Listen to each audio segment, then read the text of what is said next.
Huh! It's been a while since we visited Poisson. Maybe we should head over and have a look around.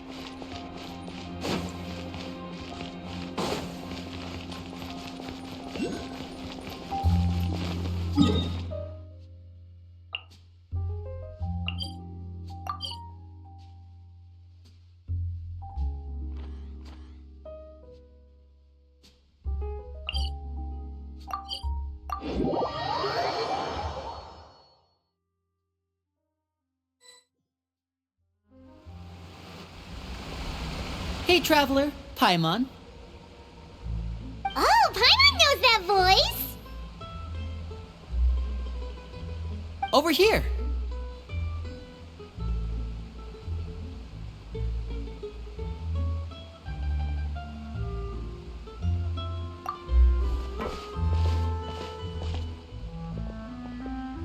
To borrow one of the more popular turns of phrase at the moment, this appears to be quite the fated reunion. Running into you two out of the blue like this has really made my day. I certainly wasn't expecting it. You can say that again. What brings you to Poisson? Wait, Paimon's got it! You must be here for one of your magic shows, right? Actually, we've run into a bit of trouble on the home front, so Father arranged for us to stay in Poisson for the time being. Oh, are Lynette and Fremine here too? Yep, along with most of the other members of the House of the Hearth. You may have noticed Poisson seems a bit more crowded than usual. So you're saying nearly the entire organization has moved to Poisson? Sounds like you've run into way more than just a bit of trouble. What's really going on? Well... Since the two of you are so curious, perhaps I can fill in the gaps. You scared Paimon half to death!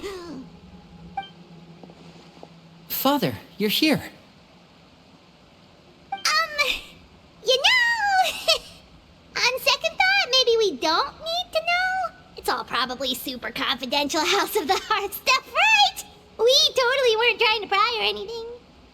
No need to be nervous. I could sense your genuine concern from your conversation just now. Of course, I can also understand your confusion. Sending so many Fatui here to Poisson, it's only natural that some might suspect an ulterior motive to be involved.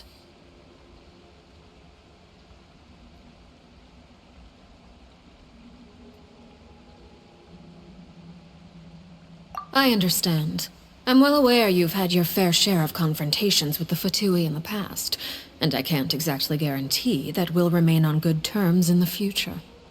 As for right now, however, I would say we have little reason to be at odds, wouldn't you agree? The House of the Hearth could stand to be more open with those who have worked so closely with us in the past. As for the issue at hand, well, it hardly relates to any ulterior motive. To be frank, it all stems from a certain rumor circulating around the House of the Hearth. It's an internal matter. What sort of rumor? A rumor that a certain phantom child is hiding away in the House of the Hearth.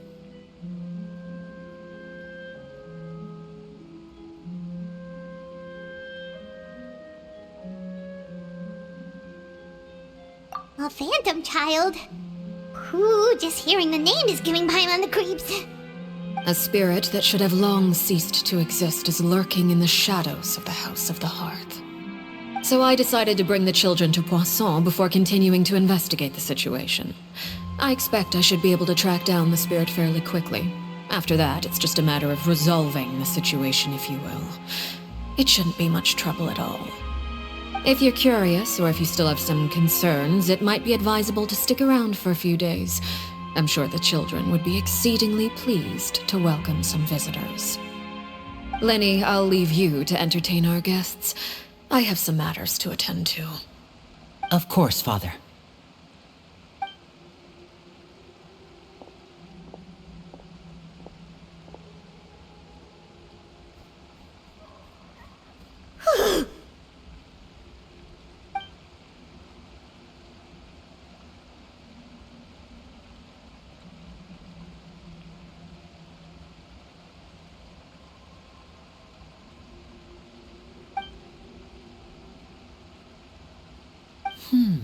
it has long been a dream of mine to invite you to our home and introduce you to my other siblings.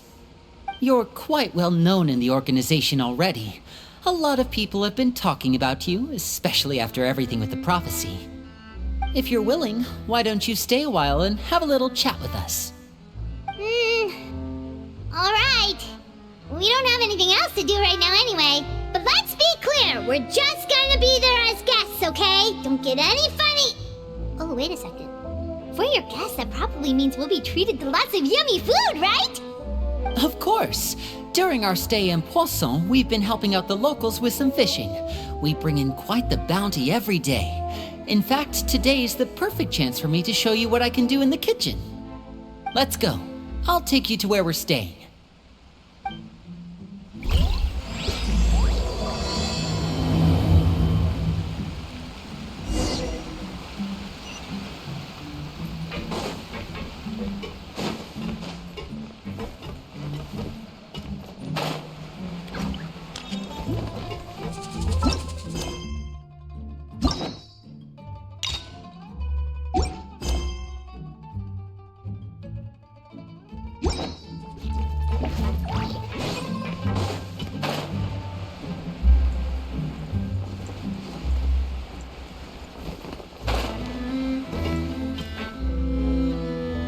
We rented this house from one of the locals to use as a temporary base. I'll come back later and tidy up a bit. After that, it should be all ready for you to stay in tonight. Awesome, thanks! So, where are we off to now? Well, when I happened to run into you two earlier, I was actually in the middle of distributing some supplies. With this many people staying in Poisson, we have to bring in outside supplies every now and then. I should probably make sure the rest of these provisions get delivered, otherwise people might start to get antsy. Okay, we'll come with! There are all sorts of rumors about your organization floating around out there. Paimon's not sure if she could even take a wild guess as to what's true and what's not.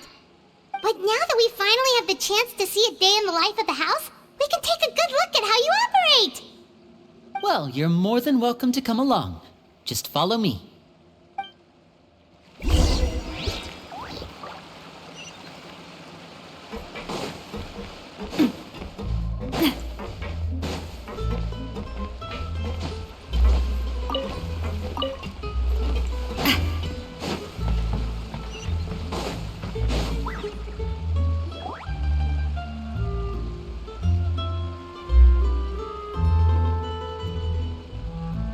Linny!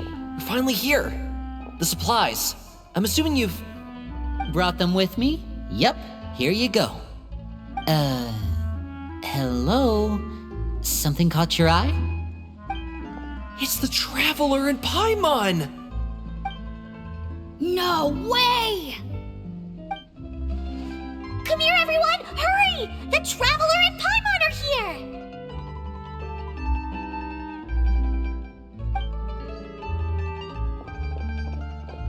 One at a time, please. Don't crowd around them all at once. We don't want to scare off our guests now, do we? Oh, it's all right! Gotta say, Paimon didn't realize we were this famous. Of course! Father and Linny have told us so much about you. Father told us about how you helped Linny. According to her, you're a trustworthy friend. And as far as she's concerned, that's pretty much the highest compliment we've ever heard her give. As you can imagine, everyone's been very curious about you. I heard the Traveler is so strong that he can move a mountain with his bare hands.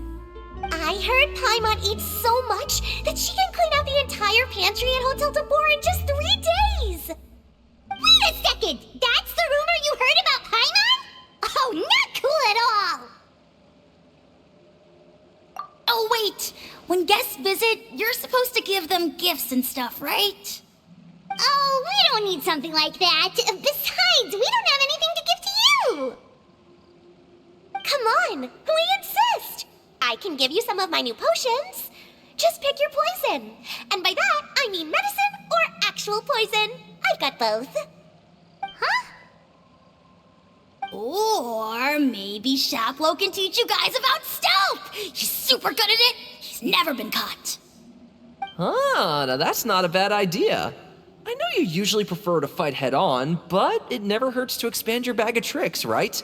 When it comes to eliminating your enemies, staying quiet can go a long way. Trust me, I would know. I was poisoned not too long ago, and I'm still dealing with the after effects. So I'm not quite as good as I was before, but I can still give you some pointers.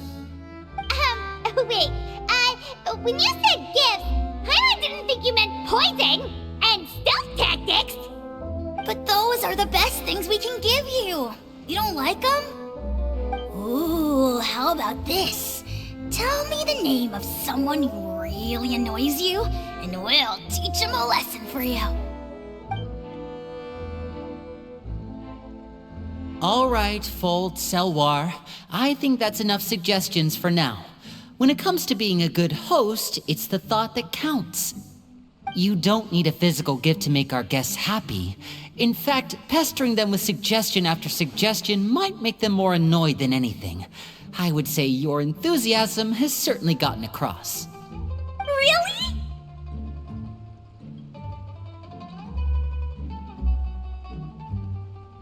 Awesome!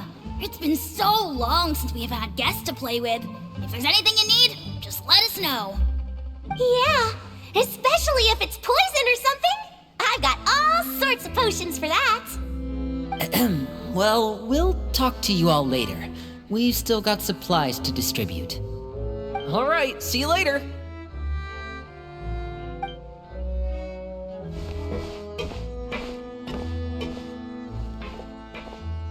Bye!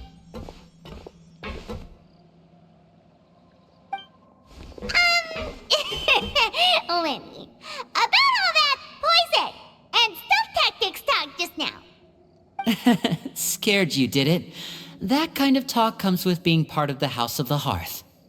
When Foltz was really young, he strangled all of his family pets, just out of curiosity. He was labeled a dangerous problem child and was abandoned by his family. Elwar has an unnatural obsession with potions. Father has forbidden her from trying all the different concoctions she comes up with, but she still tries to test them in secret. You really have to keep an eye on that one. Chaplot is around my age. While I'm mainly responsible for collecting intelligence, he handles surveillance. He's very passionate about his work and has no reservations about taking on some very difficult missions. I know you two probably aren't used to that kind of talk, but I can promise you they only had the best of intentions. Things like stealth tactics and developing different poisons, they really mean a lot to them. They were just trying to share the best of what they could offer, that's all.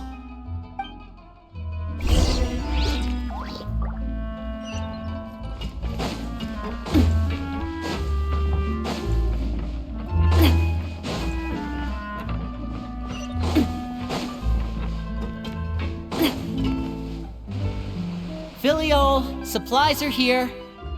Thanks. And who are these two? Outsiders? Allow me to introduce you. This is the Traveler and Paimon. Oh, you're the famous duo I've been hearing so much about. It's nice to meet you. I heard you've traveled to all sorts of places. Is that true? Of course! We're making our way all across to that! Oh, good for you. You must be pretty familiar with Fontaine by now, then. Have you seen the new opera that started running recently? I think it's called... The 4,000 Thieves? Oh, this is the first we've heard of it. It seems like it's going to be fantastic. From what I've been able to tell from the posters, anyway. You should definitely check it out if you have the time. Oh, and there's The Blind Maiden, too. That one is supposed to have audience interaction. Seems pretty interesting. After this mission is over, I think I'll go get a manicure. Oh, maybe I should dye my hair. Wonder how much it'll cost. Is it just Paimon, or do these two seem much easier to get along with than the others? Looks like the House of the Hearth has some normal members after all. I heard that. Oh! Oops. I'm guessing you're referring to Foltz and the others?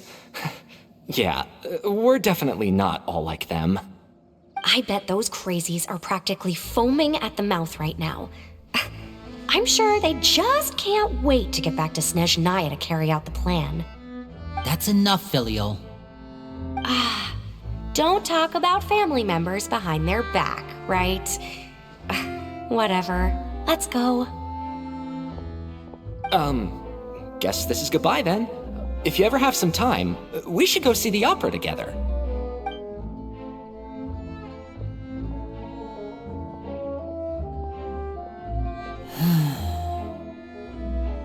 Well, that's it for the supplies. We should probably head back as well.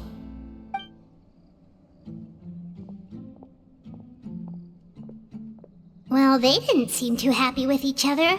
Seems like there could be something more going on here.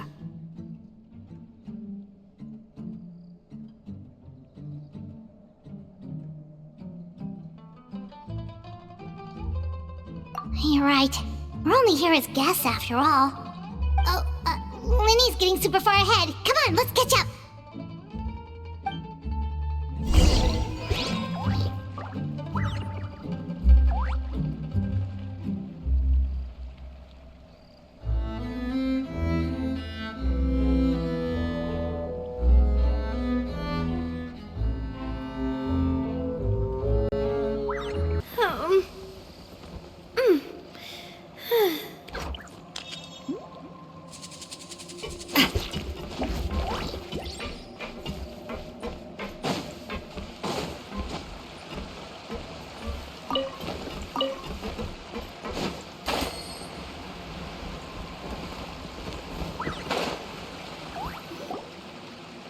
So, what do you think of the members you've met so far?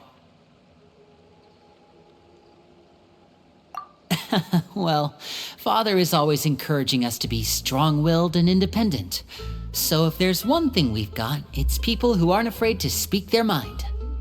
Well, I should probably get cooking. Wanna join? Of course! Then let's head out and... Fremine? What are you doing here? Fremine!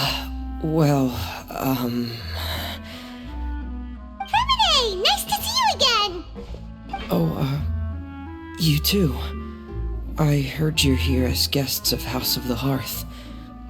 Welcome. We were just going to make some food. Why don't you come along? I could use some help in the kitchen, and I seem to remember you mentioning you wanted to make seafood soup for the Traveler in Paimon. Seafood soup? Oh, Paimon is drooling already. Were you looking for something just now, Fremine? Maybe I can help. It's nothing. I just wanted to see if there were any extra supplies. Yeah, we've got some left over. What do you need? Some food and water. And some clean cloth, if possible. No problem. Give me a second here. Food, water... Wait a minute. What do you need all of those for? You're not on any missions as far as I'm aware, and you were just going to come eat with us. So what's this all about? I thought I'd grab an extra portion because I get hungry at night. Could be because I'm growing, you know, and... Fremine, you remember what I told you? You're not like me. Your lying skills still need some work. Tell me what's going on.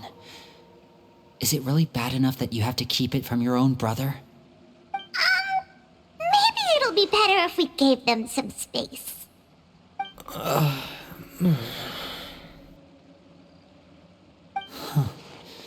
This is the first time I've seen that kind of look on your face.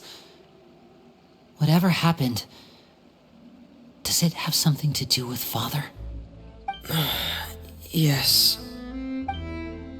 Just follow me.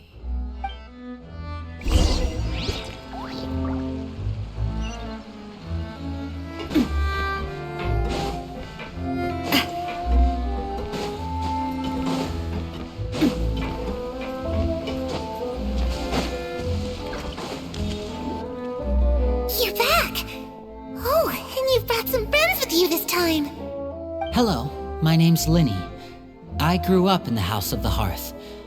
And you are? Hi, Linny.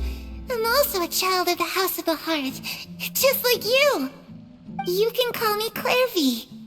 Clairvy? It's nice to meet you. Does that name ring any bells, Linny? No, not at all. That's not a name we have on our roster, I'm sure of it. What I'm not sure of, though, is how she managed to sneak in. She must be the phantom child Father's been searching for. From the looks of it, I'm guessing you were the one that found her, Fremine. You, haven't told Father, have you? No, I haven't told anyone. I've just been keeping her hidden. For how long? About half a month now. So ever since we got to Poisson, then, do you have any idea what you're doing? I know what I'm doing. Really? 'Cause from where I'm standing, it looks like you're hiding the very person Father has been trying to find. If Father finds out about this, everyone involved is going to be punished. You know the rules of the house, Fremine. I know you do. Father doesn't tolerate any form of betrayal. So why are you doing this? I've thought it through. And I just can't hand her over like that. Linny, don't you remember last year? Chaplot nearly died after getting poisoned during that one mission. He wasn't able to get back before the poison started taking effect, and not a single person was there to help him. That night, while I was sleeping, I heard a voice telling me to go save him. I opened my eyes, but I couldn't find the source of the voice. I thought maybe I was just hearing things, but I went to look for him anyway. Luckily, I got there with enough time to save his life. That feeling of being haunted, of hearing voices, it's happened many times in the House of the Hearth. I'm sure you've noticed. So what you're saying is, that was her? She was the one who spoke to you that night? Unless there are other spirits roaming around the House of the Hearth, I don't think there's any other possibility. If Clairvy were our enemy, it wouldn't matter whether she was a spirit or an actual child. I would have acted without a second thought, because that's what Father ordered us to do. But she's been living with us, helping us from the shadows all this time. I think that makes her family. I couldn't just hand her over to be dealt with. Not when there's so much we still don't know. So what's your plan then? You can't keep her here forever. Someone is bound to find out eventually. I haven't thought that far yet. I don't want to disobey an order from Father, but I also don't want to put Clairvy in danger. Come with me. There are a couple things I'd like to say to you in private.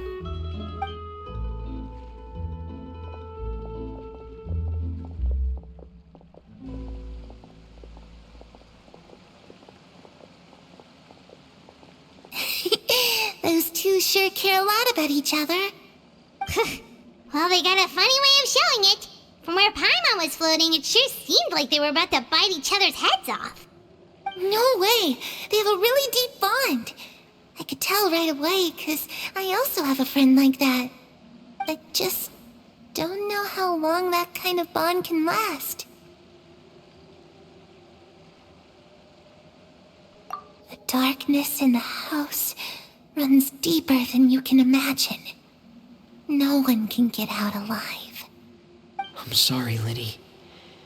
I really didn't mean to drag anyone else into this. Oh really? You didn't mean to? 'Cause I for one wish you did. Huh? What do you mean? You know, when we were younger, you didn't call me Linny. You called me brother, just like Lynette.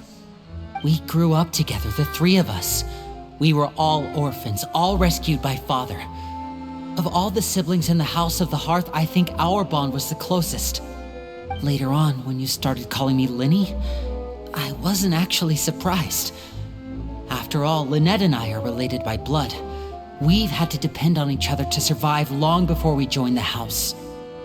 Lenny, The darkest and most difficult moments of my life happened before you and I had ever met. I'm sure that's true for you as well. Even so, Fremine, we've stood by each other for all these years now, and to me, that means more than blood. You and Lynette are the most important people in my life. No one can replace you. So I won't let you face anything alone. Not if I can help it. Oh, looks like things are getting kinda heated between Lenny and Fremine. Maybe we should go check on them. Oh, it's raining. I should put my clothes away.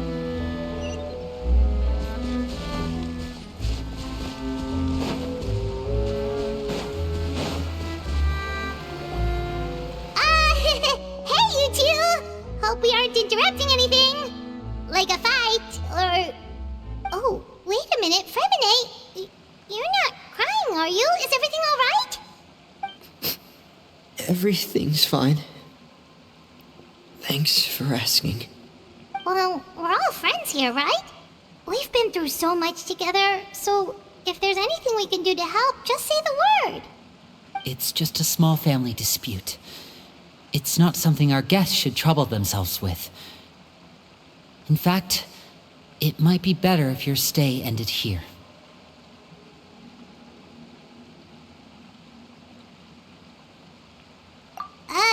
What are you getting at, Traveler?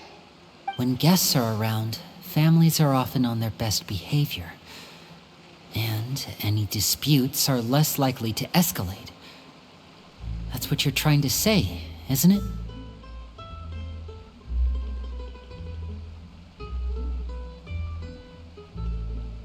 I just...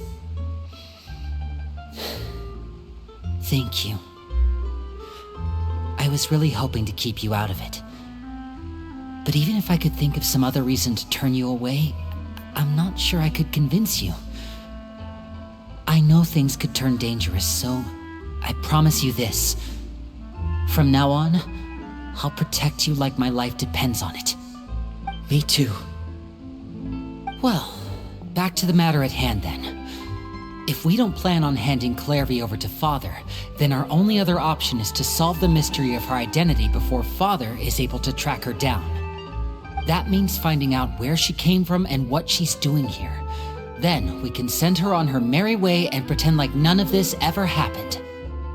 I've tried that already. And? And... nothing. I tried taking her somewhere really far away, but... after some time, she just reappeared. She even came with us all the way to Poisson. It seems like wherever the house is, she follows. I don't know much about spirits. Do you two have any ideas? Let's see here. Paimon remembers hearing something like, if you fulfill a spirit's last wish before they die, they'll let go of whatever's keeping them here and return to the ley lines. Oh, it's just that Paimon doesn't really remember where she heard that, so it's not guaranteed to work or anything. Well, sounds like it's worth a shot. Guess that means we should go ask her about her wish. But first, Fremine, I need you to promise me something. What is it? I need you to promise me that this will stay between the two of us. We're the masterminds behind this whole thing. No one else gets involved. Can you do that for me? Of course. I promise. All right. Then let's seal the promise just like when we were kids. Fist bump on 3. Ready? 1, 2, 3. I swear.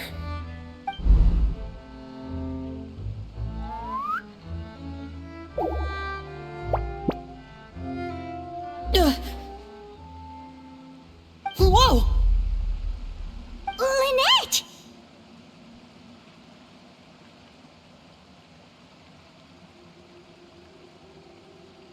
But what a surprise! What brings you here, dear sister? And, when exactly did you get here?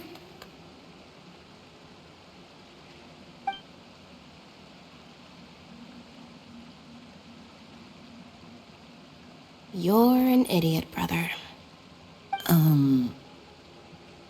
And you too, Fremine.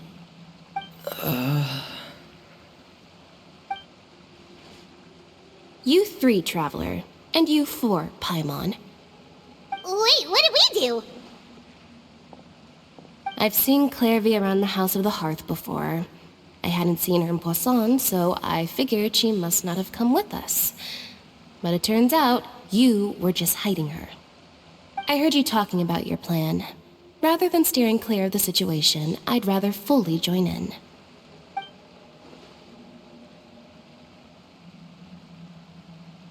If you don't agree, I'll have no choice but to report everything back to Father. Simple as that. You're not giving us much wiggle room here, Lynette. Well, I guess we're all in this together then. After we talk to Clairvy, we'll figure out our next move. There's no time to lose. Let's go.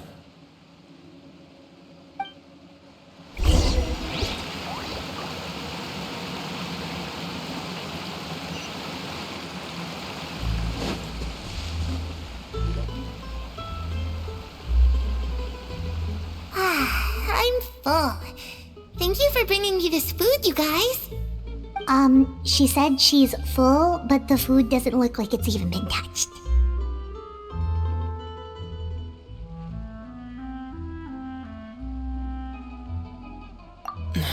That's right. Based on what I've been able to observe, it doesn't seem like Clairvy can interact with the physical world at all. Still, when she's presented with food, she'll always linger around it for a good little while. Maybe, in her mind, she really is eating those things. Does she know that she has already passed away? I've tried to ask her, but she didn't answer. My guess is that she's just as confused as we are. Or maybe she couldn't understand the question at all. Clairvy, if you've got some time, I'd like to ask you a few questions. Sure. Oh, another new friend. Hi, I'm Clairvy. Hello. Clairvy, how did you join the House of the Hearth? Huh? Isn't it the same for everybody? A knave brings you here and then you can't leave. It's just that your name, it's not on the roster. And I've never seen you before. The roster? Oh, I get it now. I think there might be some things you don't know about this place. The people in charge, they're not as nice as they look. They say they keep a roster, but it's not complete. There are a lot of people who aren't on it, and never will be. In this house, some people are family, and other people are just test subjects. Those kinds of people aren't ever going to get a place on the roster, unless it's the roster of people who've been executed. Wait, does that mean the knave... She... Is there anyone that can vouch for you? Perry, she's my best friend. She's the only one I trust in this place. Have either of you heard of that name before? No. Me neither. Clairvy, Perry. Neither of those names are on the roster. But it seems like she's telling the truth. Either that, or this kid's already got a bag of tricks bigger than mine. Maybe we should try a different approach. Clairvy, do you have a wish? A wish? It can be anything you want. Just imagine. It's your birthday, you're blowing out the candles, and your wish is...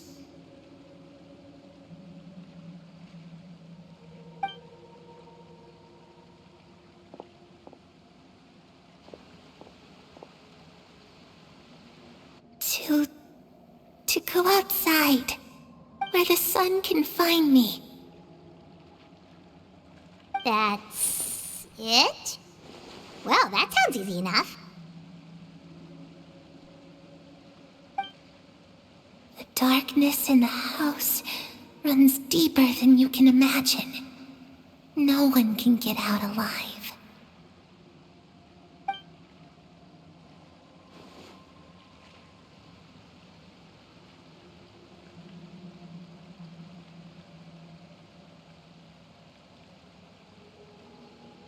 Okay, time to divide and conquer. Listen up, I've got a plan. I'll try and find a way to use basic illusory magic to take Clairvy outside and bring her somewhere with sunlight. Lynette, try and find the list of executions that Clairvy was talking about, and see if her name is on it. Fremine, you stay in Poisson. We can't be the only ones who've had run-ins with Clairvy. I need you to collect intel on everything she's said and done. Understood. I'll try my best. What about us? What should we do? I really appreciate your willingness to help, but this is a family matter. I don't want to drag you in too deep. It's too risky. Let me think. Since Father considers you to be guests, maybe you could stick by her side for a little while. You don't need to do anything except keep up some nice, casual conversation. Ah, Paimon gets it. You want us to distract her. I'll give you a magic bird. If Father suspects something, all you need to do is release it when she's not looking, and it'll alert me that something's wrong. Of course, that's only as a last resort. If Father doesn't seem to notice us, there's no need to make contact. We'll reconvene here tonight after all's said and done. If the worst-case scenario happens and we're discovered, just tell Father everything. We're not going to let our guests get punished for our own actions. That's where we draw the line. You too. Okay, this is where we part. Father should be at the beach nearby.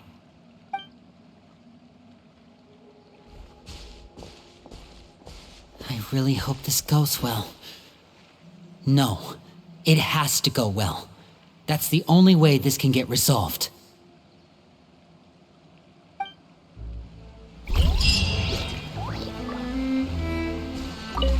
Clairvy, I'd like to take you somewhere. Is that okay with you? Sure. Where are we going?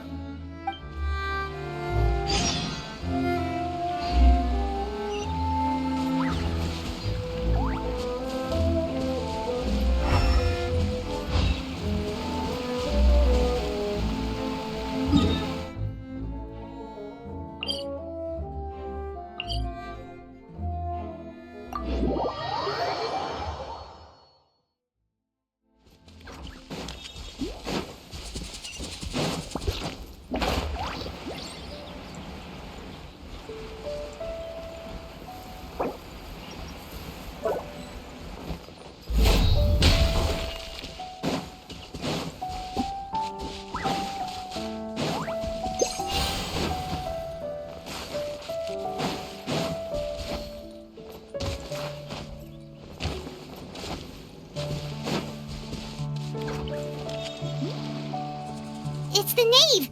And... child! Hey, aren't you supposed to be in Snezhnaya recuperating? What are you still doing in Fontaine? Oh, it's you two. I didn't expect to run into you here. I was unconscious for quite a while after the fight in the Primordial Sea. After I woke up, I realized I was being taken back to Snezhnaya, and well, I couldn't have that now, could I? Not when I've still got unfinished business here in Fontaine. So, I mustered up all my strength and made the journey back on my own. What sort of unfinished business are we talking here? It has to do with Skirk, my master. I really wanted to meet up with her, but by the time I got back, she had already left. I still have so many questions for her. Without any other leads, all I could do was ask the knave to help me track her down. She must have left behind some traces from her time in Fontaine. Oh, okay, so have you found any clues? Unfortunately, no. While the House of the Hearth is adept at collecting all manner of intelligence, certain existences can still manage to escape our purview. Basically, unless Master feels there's a need to meet with me, she's not going to be found. But that problem has an easy fix. I just need to become stronger, and then... Paimon thinks you should focus on getting better first. The worst of it is over. It's all thanks to that one kid from the House of the Hearth. Elwar, I think her name was. She gave me a bunch of random potions to drink. They didn't go down easy, let me tell you. Pain and chills all over. But they really did help speed up my recovery. And that's good, because it looks like I really do have to head back this time. The old man's been putting the pressure on me. He sent someone to tell me I'm needed for some sort of project. Project Stuja? Yeah, that's the one. I heard Regrader's involved too. I'm not looking forward to having to listen to all his monologuing, that's for sure. Hey, maybe you could think of a way for me to stay in Fontaine for a little longer. Helping Linny and the others brush up on their fighting skills would be far more interesting. If you and I could spar, that would be even better. I've been waiting for a chance to see you go all out. And what a sweet little daydream that is. But I also have a role to play in all this. I'll be leaving Fontaine shortly as well. Besides, considering how little they see fit to step outside the homeland, being called on to return to Snezhnaya by such illustrious dignitaries, what a great honor. Wouldn't you agree? One I could do without, I'd say. Is it just Paimon? Or does it kind of seem like they're... So, dear guests of the House of the Hearth, to what do I owe the visit? Well, we just...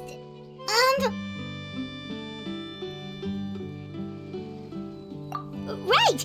We're super close to Linny and the others, but we still don't know much about you! Is that so? Introductions have already been made, have they not? Oh, well, you see? There's only so much you can learn about someone from a short introduction. At least tell us something a little extra, like... Why do you call yourself father? Good question. I'd also like to know. The fact that you have to ask tells me our intelligence work has been quite successful.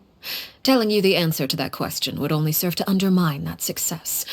And we can't have that, now can we? Spoken like a true diplomat. That was some expert sidestepping right there. Well, if there's nothing else, I think I'll take my leave. I still have a small matter to resolve at home. Wait, don't go!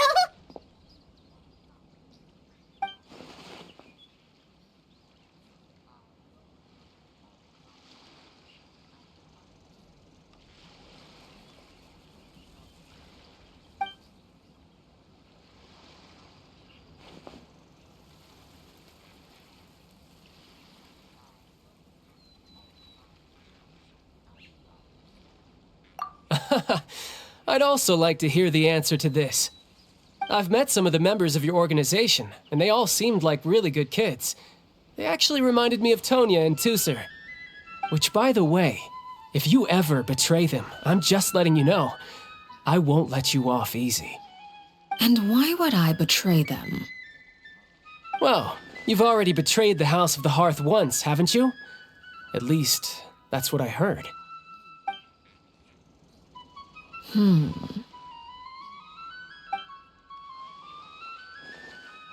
Okay, I admit. That's just what the old man told me. The rooster, I mean.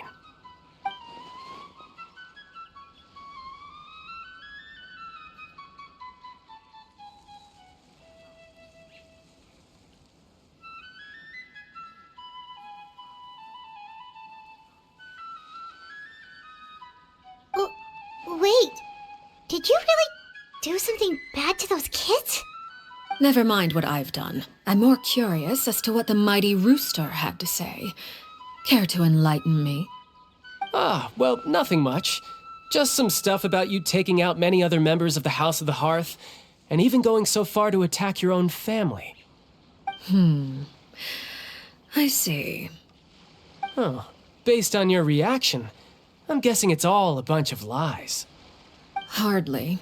I don't appreciate his particular turns of phrase, but I suppose he didn't say anything untrue. Although, it would be more accurate to say that there is a certain level of prejudice involved, but I don't intend to clear that up just yet. Prejudice has a funny way of concealing the real truth behind certain things, an attribute that I find to be quite advantageous. Call yourself a Fontainian, for example, and people will assume all sorts of things, when the real truth is that this is simply the land where I was raised. Huh? You're not actually from Fontaine? But then why did you try to help out with the prophecy and everything? I was trying to protect the children born in Fontaine. Claiming that I myself was a Fontainian simply made it easier to operate. People would hardly suspect a fellow Fontainian of having any ulterior motives. Who wouldn't want to save their homeland after all? The primordial sea wouldn't have any effect on me, but it would have caused great harm to the House of the Hearth. Well, you wanted extra information, didn't you? There you go. I hope that satisfied your curiosity.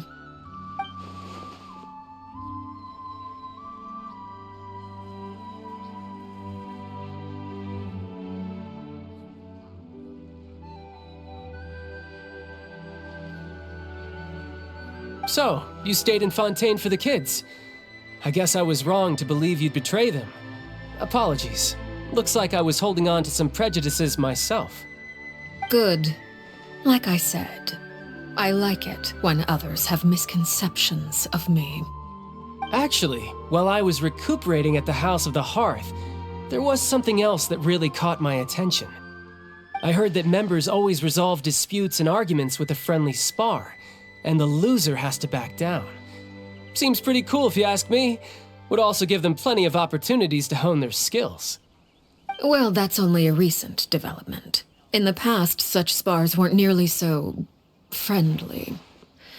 The losing party would lose everything, including their life. They were that high stakes? Whew, at least that's not a thing anymore. Well, the current atmosphere's not half bad. I'm a bit jealous, actually.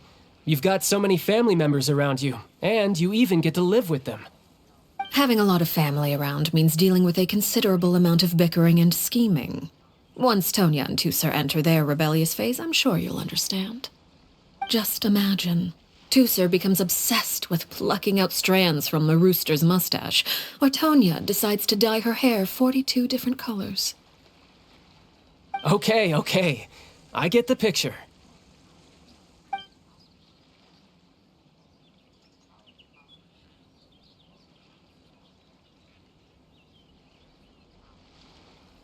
Well, would you look at the time?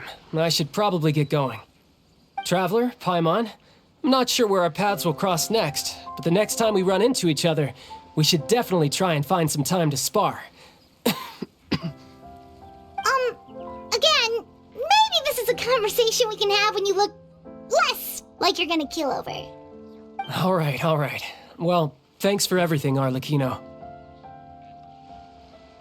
No thanks necessary. You also played a part in obtaining the Gnosis. I would say we can call ourselves even. I like the sound of that. Well, I'm off. See you all some other time. We should probably get going too. Do you want to head back with us? Oh? You want me to leave so soon? Oh, well, you see, I'm rather enjoying the evening breeze. If you don't mind, I think I'll stick around for a bit. I have some things to think about. Apologies for not attending to you like a proper host. Please forgive this slight. I do hope you'll have a pleasant stay. We managed to keep her distracted until nightfall. Good thing Child was there to keep the conversation going. You don't think she suspected anything, do you? Oh, I wonder if Linny ran into any issues. Let's hurry back and see how everything went. Oh? You decided to stay a little longer? Let's take in the ocean view together, then.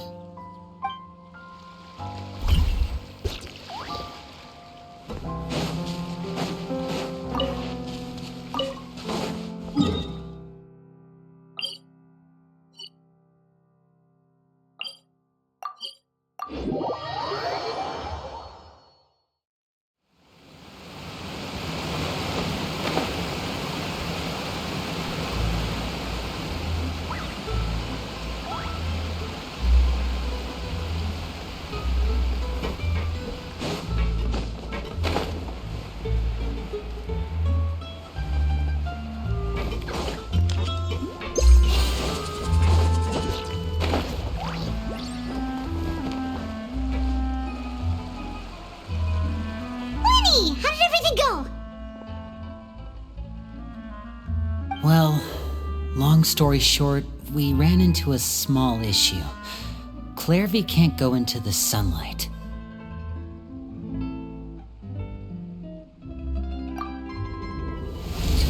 Everything was fine at first. She followed me up to the surface just like I told her.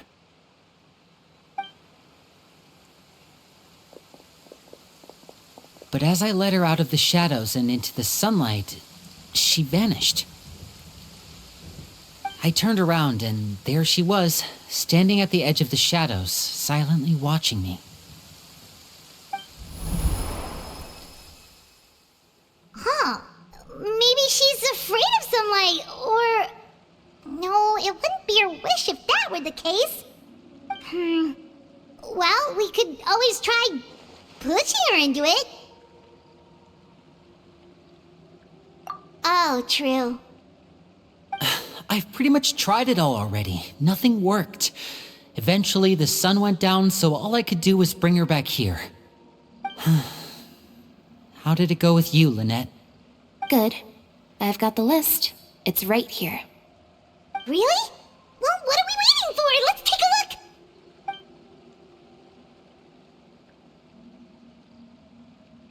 Oh, that's a lot of pages. Oh, it's gonna take forever to get through it all. We can each take a section. Here. La Pouillade, l'endroit, Chambel, horaire.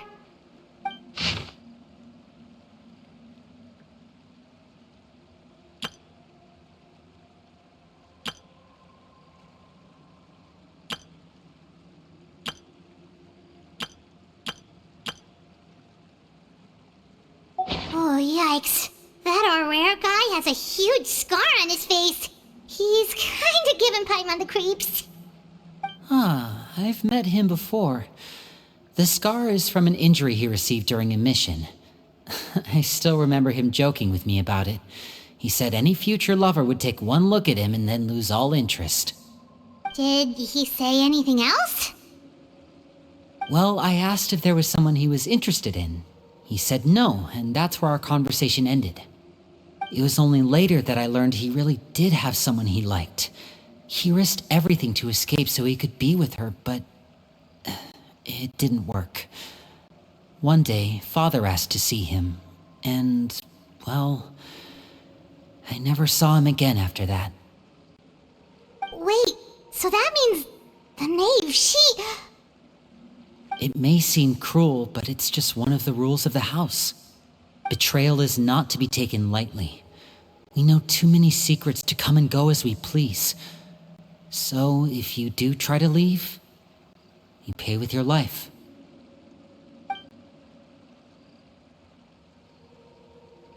Her name's not here, huh? Well, that's not too surprising. It doesn't seem like this list is complete. It only contains records dating back around 5 years. Let's shift our attention then. Fremine, were you able to find anything out?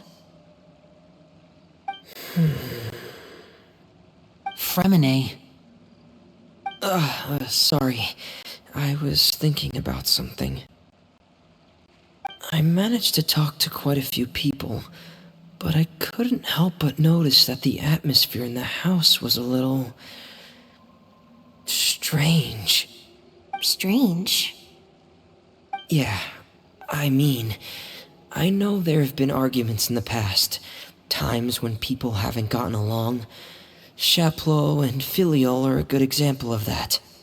Oh, those are two of the people that we met while delivering supplies. Paimon can see how they might not get along. They had very different vibes, and their, interests seem to be pretty different as well. That's to be expected, actually. Father brought us all here, shared her knowledge with us, taught us how to fight. That's one thing we all share. But that's also where the similarities end. Not all of us feel the same desire to stay here. As members of the House of the Hearth, we're also considered part of the Fatui.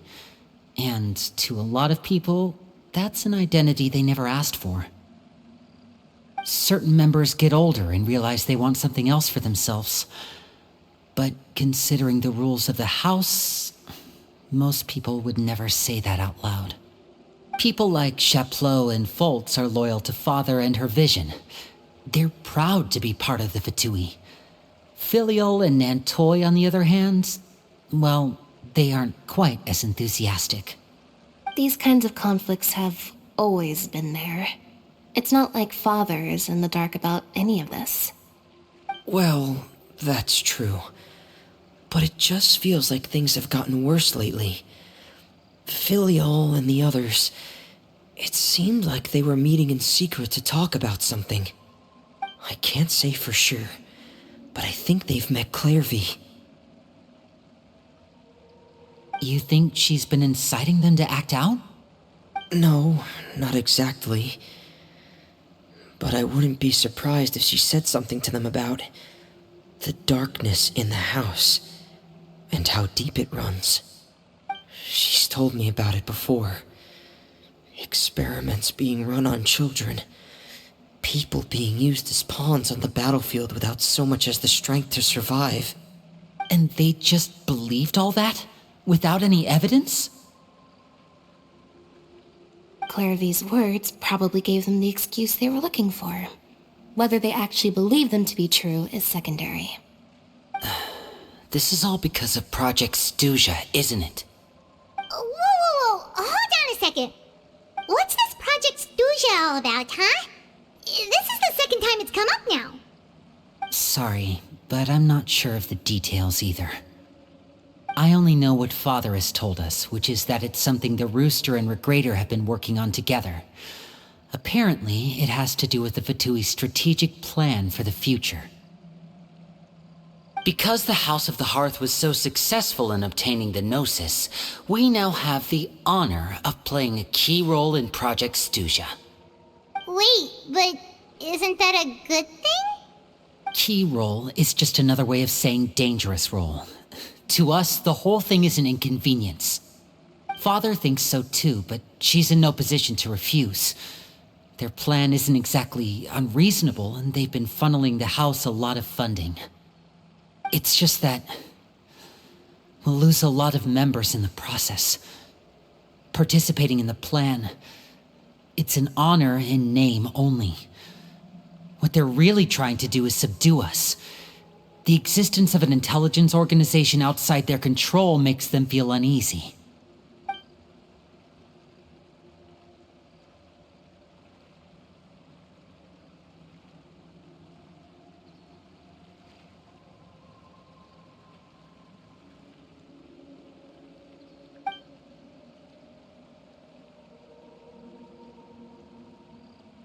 Okay, super complicated top secret Fatui business aside, what does all of this have to do with the conflicts you were talking about earlier?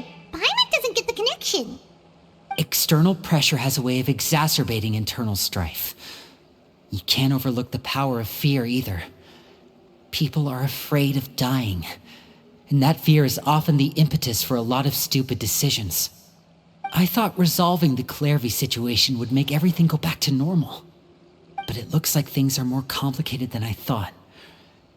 If we leave Filiol and the others to their own devices, Sooner or later, Father will be forced to take action. We can only focus on one situation at a time, brother. You're right. Even if we confront Filial and the others, it won't do any good. It might even make matters worse. We should focus on Clairvy for now. Well, it's getting late. We should head back and get some rest. We'll try again first thing tomorrow. Lynette, you stick with me this time. Fremine, keep a close eye on Filial and the others. Make sure they don't do anything they'll regret. Good work today, everyone. Have a good night, and I'll see you tomorrow.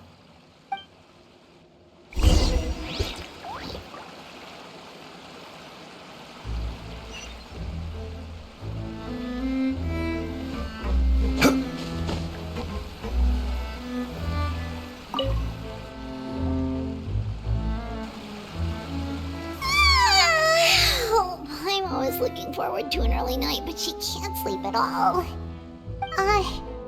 Hey, you don't think the knave will be too angry with Linny and everyone if she finds out about all this, do you?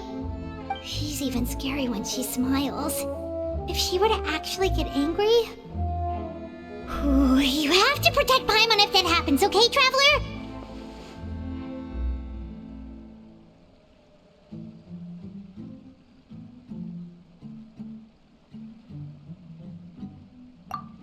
Well, in that case, we should just plan on running away. We'll grab Linny and the others and we can make a break for it as fast as we can.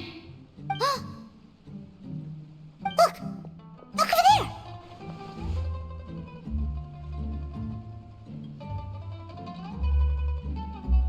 Quick! Let's catch up with her before anyone sees!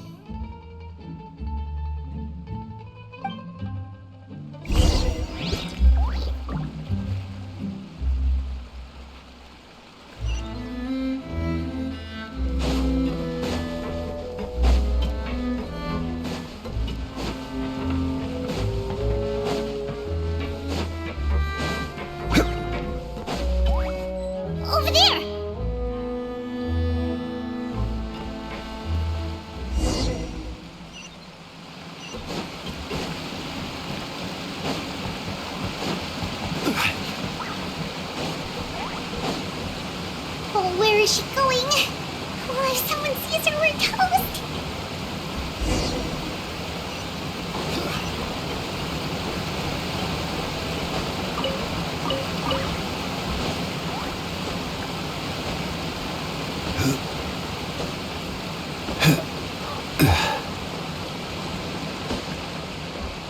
Oh, look! She stopped!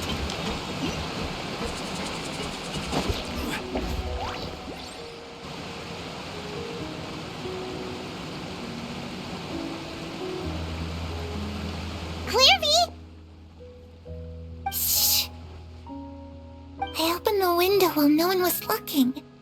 Look how pretty the outside is.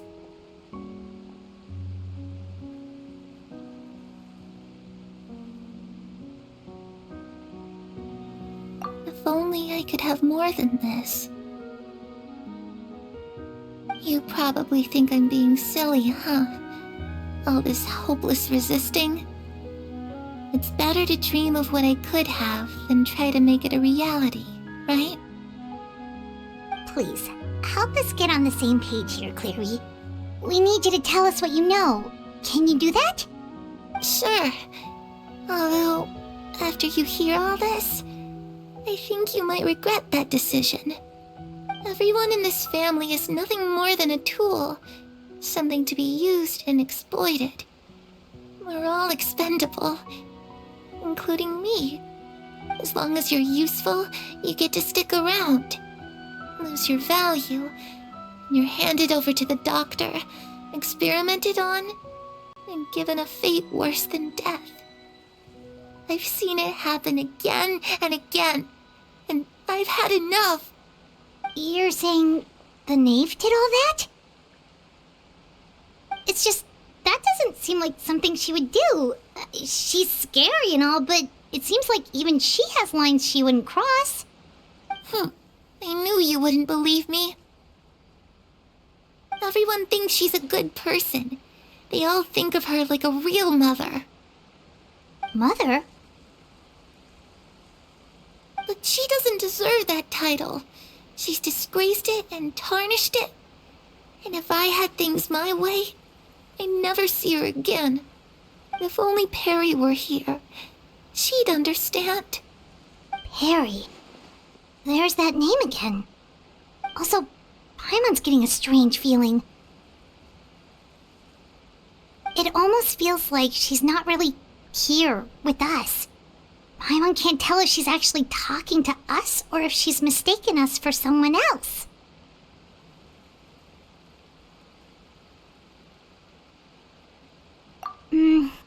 Well, in any case, it seems like she really needs someone to talk to.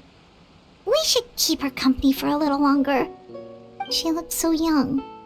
But it seems like she's been through a lot. It's getting windy. I should close the window. Ooh, look at the moon. Isn't it pretty? Hey, wanna hear a secret?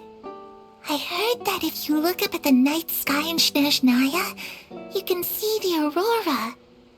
It's supposed to be super pretty. Even prettier than the moon tonight.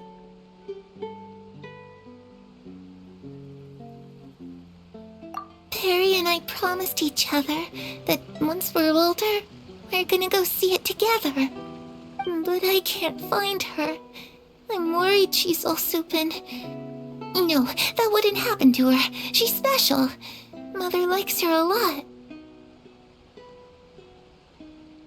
I should really go talk to Mother, but we just fought.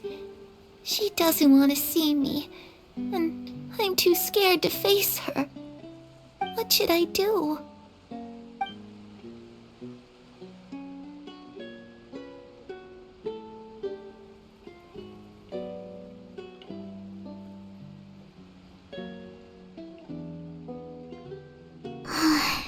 Paimon really doesn't understand what's going on with her.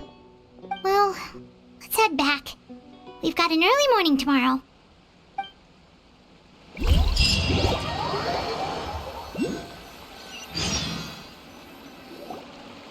All right, looks like we're all here. Let's go ahead with the plan.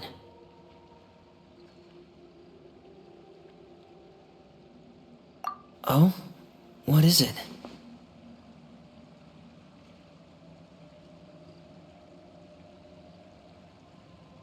What makes you ask that?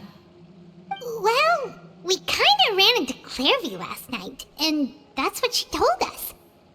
We met the doctor back in Sumeru. He's super dangerous, and he's done all sorts of bad things.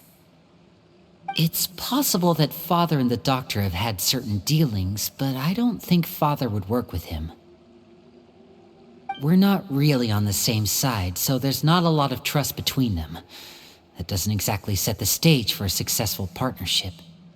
I did hear, though, that when Father first became a Harbinger, the Doctor offered to work with the House of the Hearth. Father rejected most of his proposals, except for one. It had to do with some sort of secret experiment. Secret experiment? Could that be what Clairview was talking about? I don't think so. I don't know any details about the experiment itself, but I do know it's an entirely independent operation. The Doctor only proposed a direction for the research. That was the extent of his involvement. I still don't think that counts as working together. The details of the experiment are confidential, but complete records are kept on all participants. That doesn't seem to be the case with the situation Clairview referred to.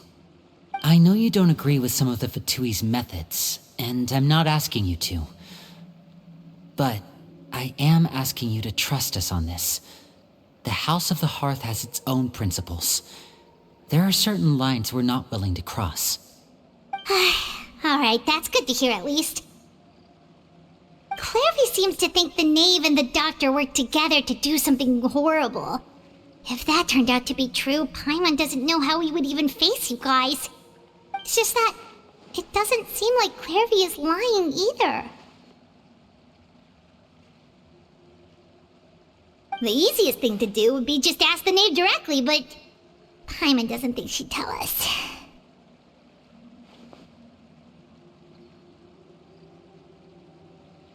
Father didn't come back last night. She's probably still near the shore. We'll be counting on you to distract her. Lynette, you're with me. Fremine, you know what to do. Be on your guard, everyone. All right, let's get to it.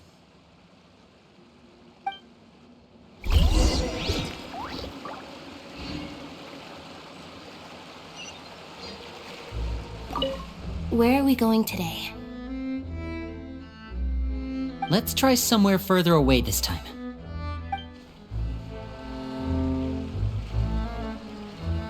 Where are we going today? Let's try somewhere further away this time.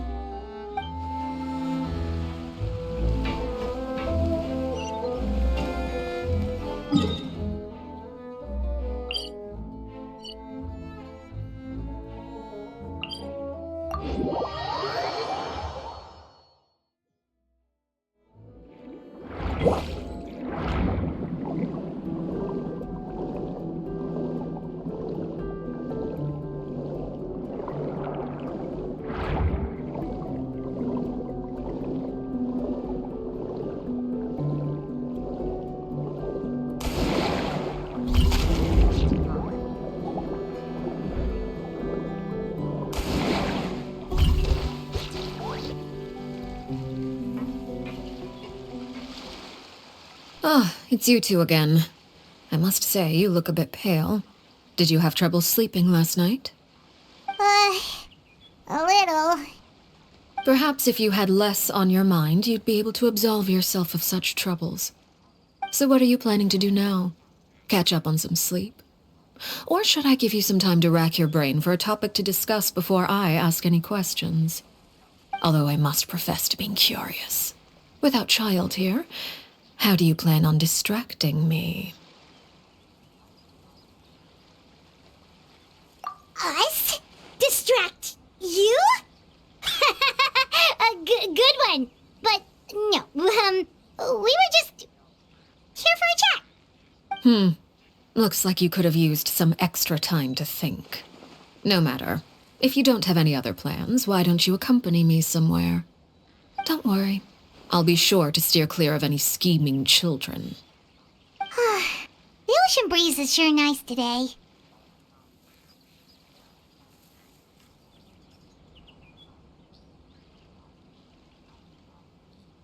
Children always think they can hide things from the grown-ups, but nothing gets past me, least of all a little scheming. I think I'll let them have at it for a little longer. I can be very patient. Well, I'll leave you to think things over. If you're so inclined, meet me outside the Palais Mermonia. Good things come to children who do as they're told. So I do hope you decide to tag along. If only for your friends' sakes. What should we do? She clearly knows about everything we've been doing, and Paimon doesn't think it'd be a stretch to say she was threatening us just now.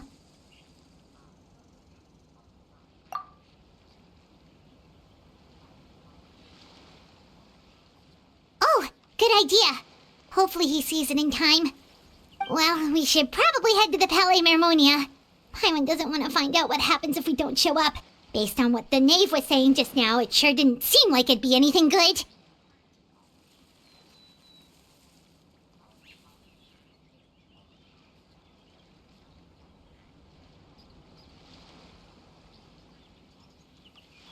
Okay, then we probably shouldn't keep her waiting.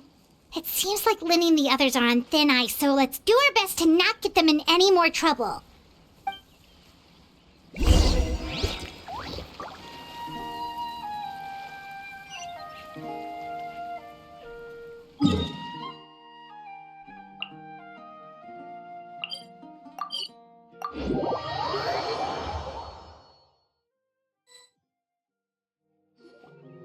Seeing as we still have some time before my meeting, we might as well enjoy some pleasant conversation while we wait. I'm glad to see you get along with my children. Being surrounded by good companions is necessary for a child's development. You're not planning on aren't doing anything to them, are you? I assume you're referring to Lenny, Lynette, and Fremine. Although, there's that situation with Filial and Nentoy as well. It appears quite a few people have been acting out lately. No matter. I'm not one to discriminate. All those who betray the house meet the same fate. There are no exceptions. Does that mean you're going to kill them? Oh, are you here to beg for their lives? I'm sorry to disappoint, but the rules of the house change for no one. In my organization, everyone is responsible for their own actions. But don't you care about them at all? They really respect you. They even call you father. You must feel something for them. Any organization in which feelings come before principles is one destined for ruin. The House of the Hearth is hardly an exception. You could say our principles are more stringent than most. Perhaps I can offer you this consolation at least. As our guests, you two will not be held accountable along with them.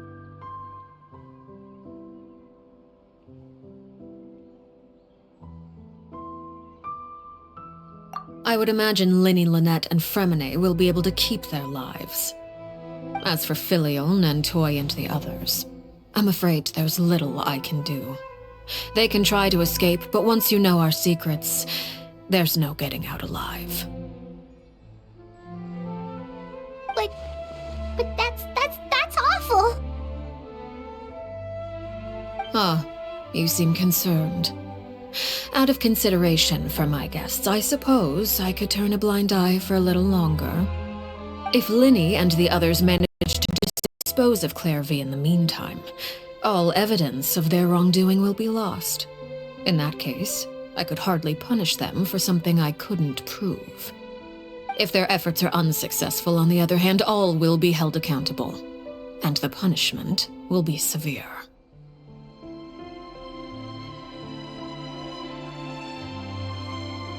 Of course. Oh, and here, I believe this belongs to you. Do try and keep better track of it next time. It takes a considerable amount of time to train a bird like this. It would be such a pity if you were to lose it. Permanently. Wait, where did you get that? Well, I'm afraid that's all the time we have to chat. Now, for the matter at hand. I asked you to meet me here because I have business at the Palais Mermonia. It has nothing to do with you, but I think it would be prudent for you to stick by my side for the time being. There will always be time later to run off and tell Linny what you've learned. Well, time to go.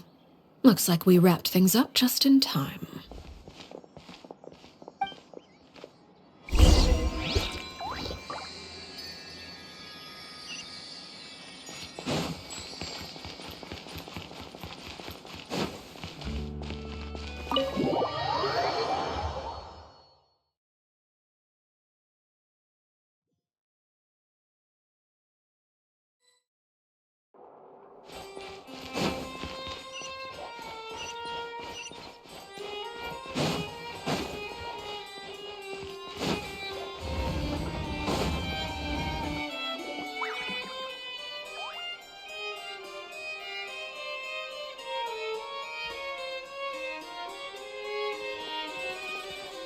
It's been a while, Monsieur Neuvillette.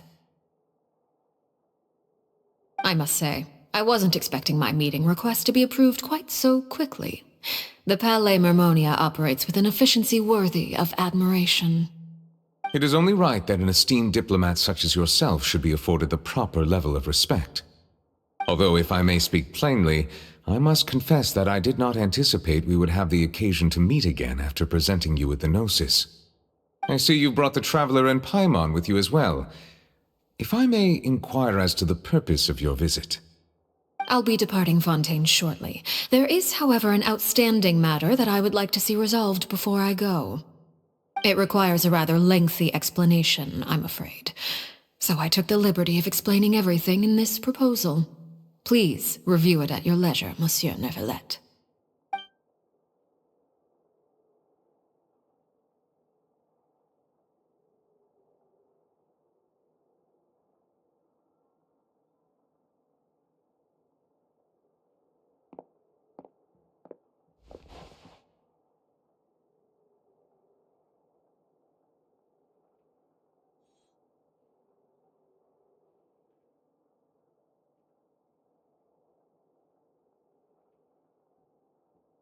I understand your request. However, at the risk of causing offense, I must admit that I fail to see why you would wish for such a thing. I heard you have a certain fondness for water tasting, Monsieur Neuvillette, so allow me to use water as an analogy. A family is like a large body of water with countless rivers flowing in and out. As someone who watches over this system, I would hope that each river that flows from the source will eventually reach the ocean. Of course, objectively speaking, I know this is impossible. Most of the rivers will dry up along the way, disappearing into the ground and leaving nothing but a barren riverbed behind. Not all rivers are destined to reach the ocean, but I would not see their existence rendered meaningless. I believe the water that flows within them is simply meant for a different destination, like a field in need of irrigation.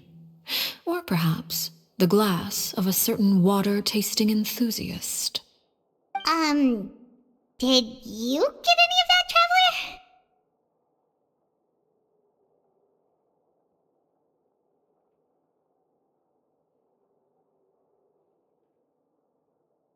Your words paint an optimistic picture indeed. Allow me to remind you, however, few among us are willing to sip from a glass filled with tainted water. It may have been tainted at one point in time, but not to worry. I'll make sure it's strained of all impurities and returned to its cleanest form.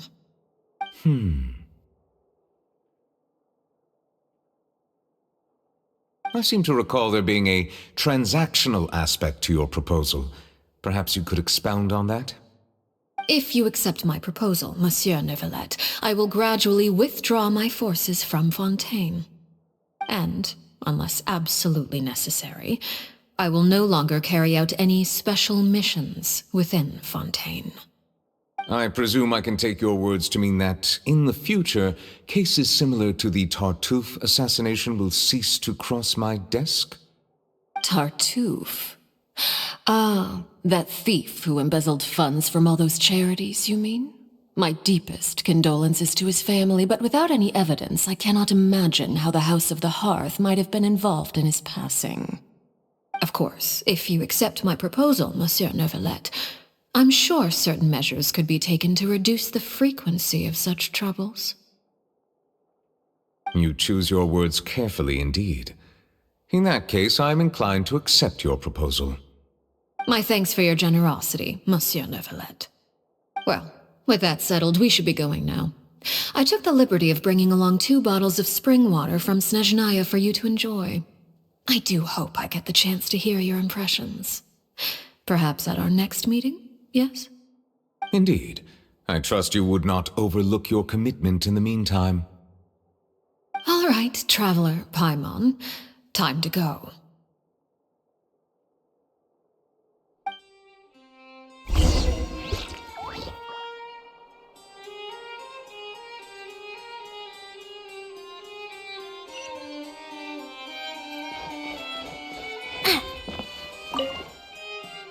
I believe I've told you before that my emotions easily resonate with those of others. Yet in the few meetings I've had with that Harbinger, I haven't been able to sense any aspect of her emotional state. Her mind is like a still body of water. Who knows what darkness lies in its depths, and the lack of ripples on the surface gives nothing away. It's unclear whether this is her natural state of being, or whether it's an incredible strength of will that gives her the ability to master her emotions. Either scenario, however, suggests she is a very dangerous individual. I do not expect an explanation as to why you two are by her side. Whatever your reasoning, I would only advise you to take caution.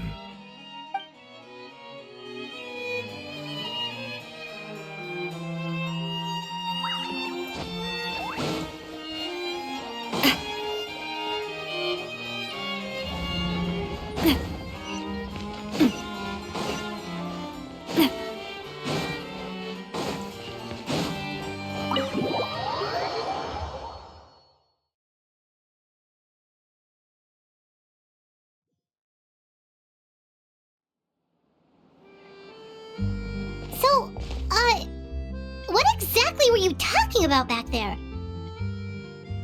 Paimon only heard you mention some rivers, a large body of water, and then some kind of irrigation scheme. You really want to know? I would imagine there might be more pressing concerns at the moment. Lenny, Paimon really hopes everything's going okay.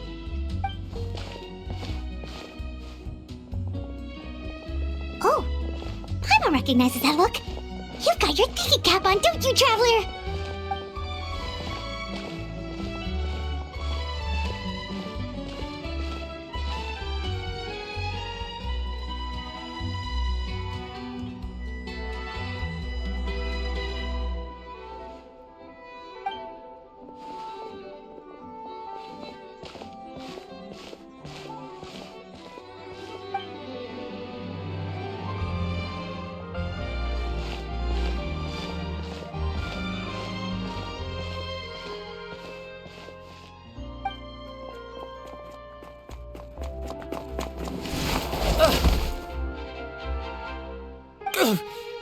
Oh, shoot.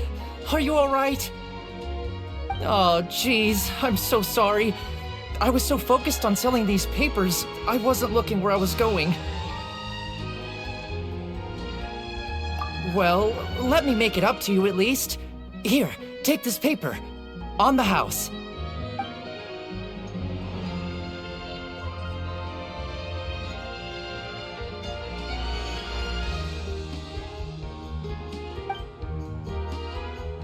Oh, you don't have to give us anything. Please, I want to. It's not like I'm short on supply. All the extras will be useless come tomorrow anyway. It's my fault, really. I was just trying to bring home some extra mora for the family, but I bit off more than I can chew. I haven't had many takers today, so I'm still swimming in papers. What's going on here? Nothing much. I just ran into your friend here on accident. I should probably get going, actually, so... Hold on. Of course, I'm happy to compensate you with mora, it's just... I don't have any on me at the moment. I'll take 3 papers. Here. Your payment. Oh! Thank you for your patronage. May the Archons bless you with good fortune. If only I had the chance to run into such generous customers every day. I should probably just take on a smaller inventory though, right? I'm getting married soon, so sometimes it's hard to not get ahead of myself. Anyway, I should head out. Goodbye! Well, now that my affairs are settled, we should take the boat back to Poisson. We've even acquired some light reading to enjoy along the way. Actually, why don't we stick around for a little longer? Paimon just realized how hungry she is. She can't head back to Poisson on an empty stomach.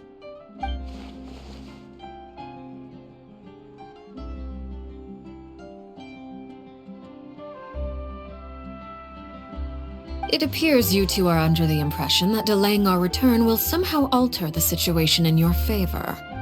I'm sorry to ruin your fantasy, but your efforts are meaningless. That being said, I could be persuaded to give Linny some extra time. I just have one condition. If you agree to my request, I'll even answer some of your questions. You're quite curious about Claire V, are you not? And my relationship to her. Wait, why are you being so generous all of a sudden? You're not gonna ask us to do something bad, are you? You overestimate yourself. You don't have the talent for bad things. Then what can you possibly... The most important consideration in a negotiation is that both sides receive something they want. Demands and threats only get you so far. Wonderful. Here it is. When the time comes, make the choice that you deem most appropriate in the situation, and lend your help to the House of the Hearth. Okay, sounds normal enough. But what do you mean, when the time comes? When is that supposed to be? That is for you to decide.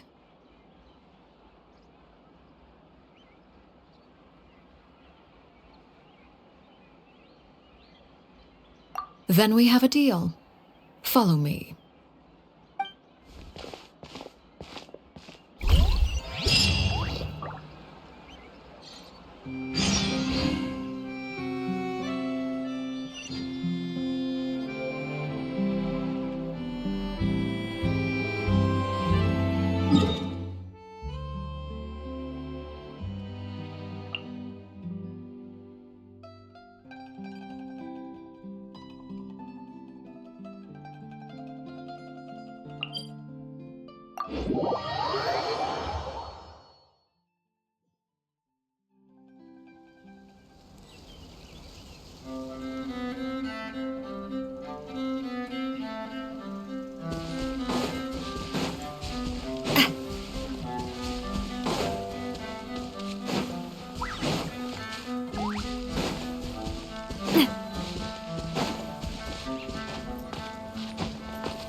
What is this place?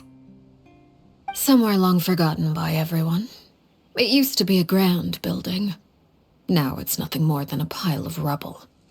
No one comes here anymore, nor does anyone care about what once happened here. Although, this place does have something to do with the story I'm about to tell you. It was before I became a harbinger, and before Linny and the others joined the House of the Hearth. Due to certain events, I first killed Clairvy and then her mother. And this is where it all happened. You were the one that killed Clairvy?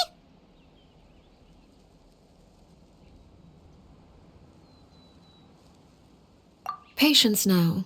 Allow me to explain Clairvy's side of the story first. I'll start from the beginning.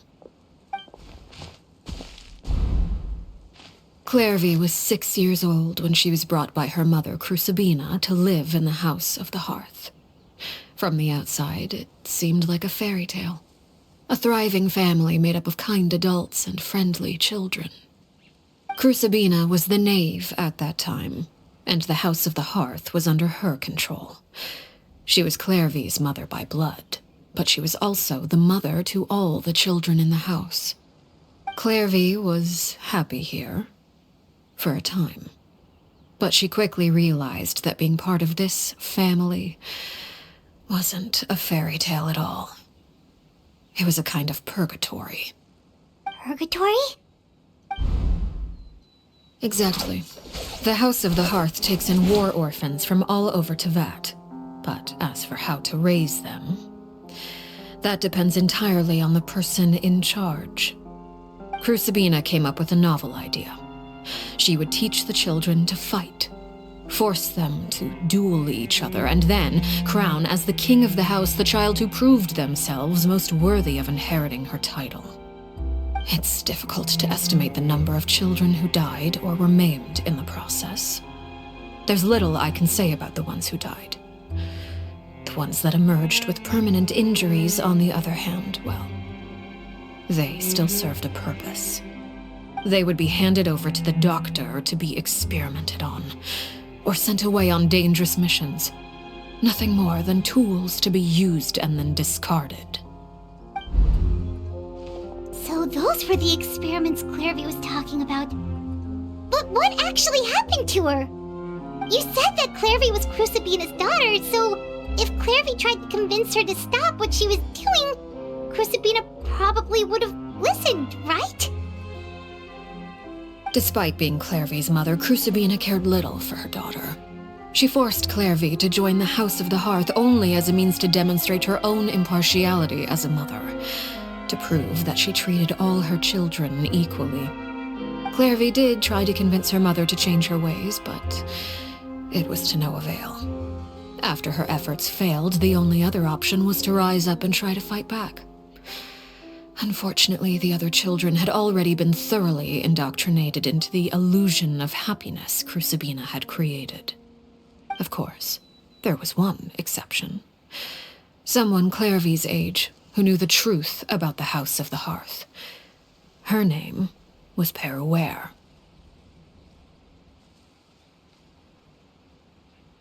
Wait, the friend that Clairvy mentioned?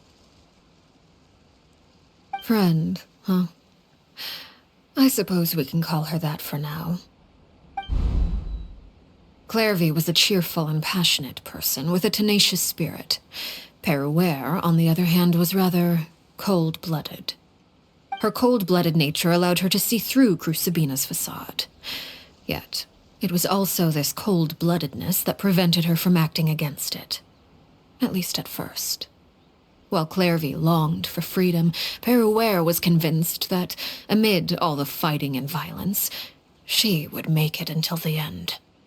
Despite their differences, the two became fast friends, united by their knowledge of the truth. Clairvy told Peruere that she hoped to create a real family, where no one would be killed or sacrificed.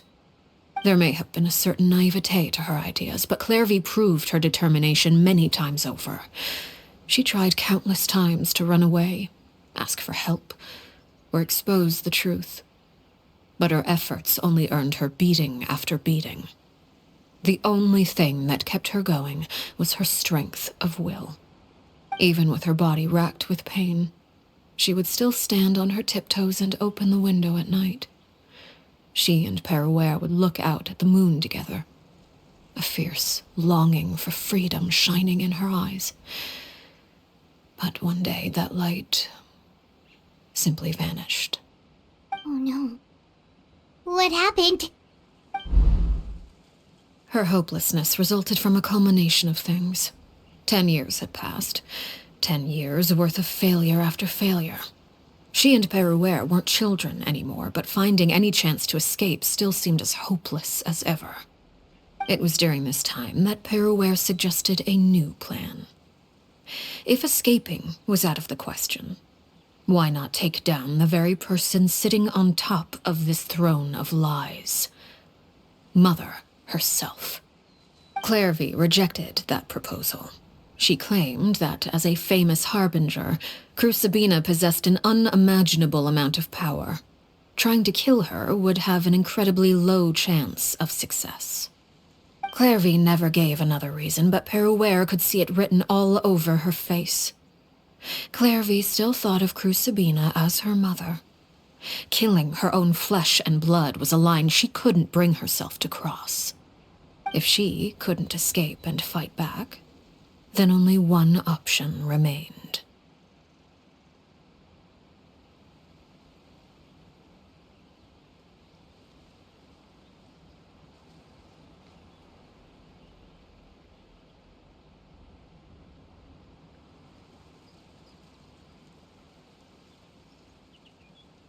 Precisely. Death was the only way that she felt she could be free. It happened during a duel. When she arrived at the dueling ring that day, her partner turned out to be none other than Peruere, the very person that had stood by her side all those years. It was a fierce battle. But ultimately, Clairvy decided to let Peruere end her life. From that moment on, Peruere's journey was one written in flames. When the rain finally came and washed it all away, there she stood, the sole victor in Mother's endless game of slaughter, a trail of corpses strewn across her path to success. It was the very result she had predicted 10 years prior. Even then, she believed she would make it until the end. She wasn't surprised by the fact that she emerged as Mother's undisputed heir. Rather, her success left her with an inexplicable sense of restlessness. She was unsettled, and there was only one thing that could quell that sensation. Perhaps you two would like to take a guess as to what it was?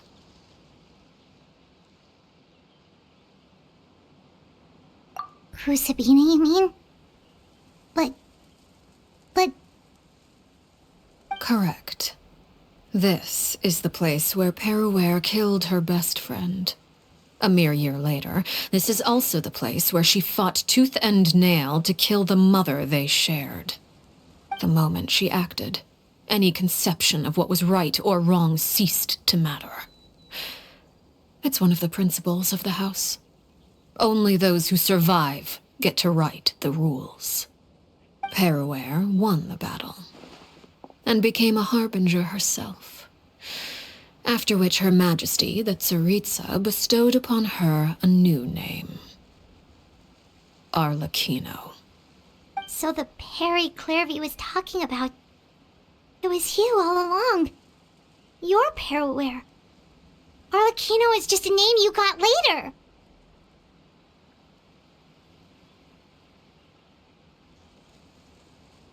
I left that name behind long ago. I must say, hearing it now does bring back memories. After I defeated Crucibina, the moniker of Mother died with her. I chose to forego the title she called herself, and even chose to give up my own name. I rebuilt the House of the Hearth under a new identity. Not only as Arlecchino, but as father. And that is where the story ends. Any more questions?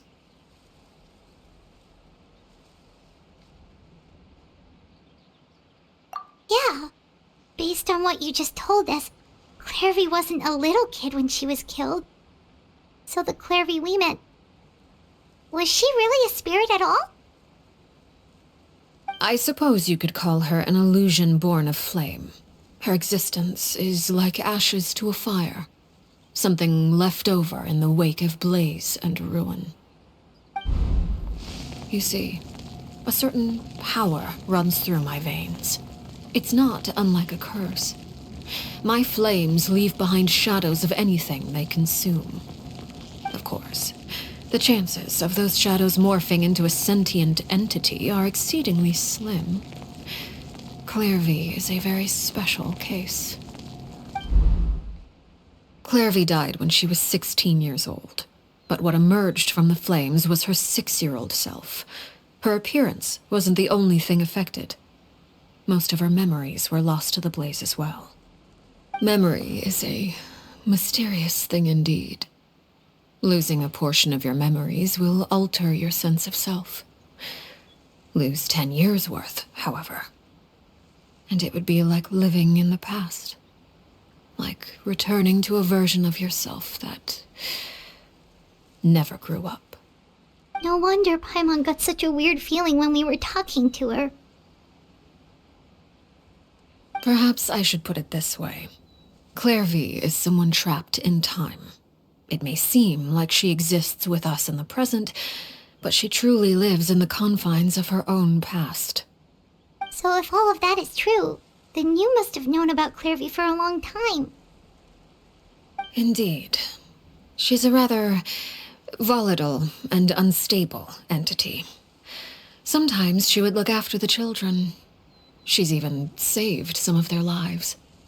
But other times, she would hide from me and become obsessed with revealing the truth about the house to anyone who will listen. Shadows don't have the capacity to learn or grow. Any new information they encounter is quickly forgotten over time. Your attempts to expose Clairvy to sunlight, they failed, yes? The reason is actually quite simple. In Clairvy's mind, the house is impossible to escape, and it is this very perception that traps her there. But no matter. All I have to do is kill her again, and all will be resolved. I don't anticipate so much as a single speck of ash will be left behind this time. Wait! Paimon can understand why you might want her gone, but isn't there another way? So what if she's trapped in her 6-year-old self? She's still your friend! At least talk to her first! It's too late for that. She broke the rules, and now she must be punished. That goes for Filial and Mentoy as well. She's had quite the effect on them. I hope you understand. The difference between Crucibina and myself lies in our formulation of the rules, not our policy for enforcing them. Upholding the rules without question is a trait we both share, because that is how a household should be run. Is this really what you want to do? Whatever could you mean? Don't you want to say a proper goodbye at least?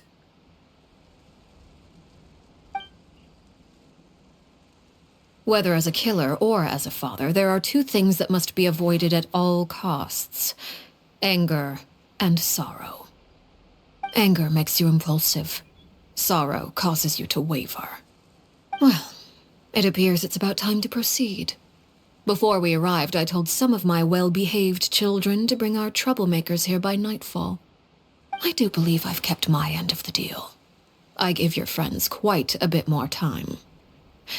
As for what happens now, we'll just have to wait and see.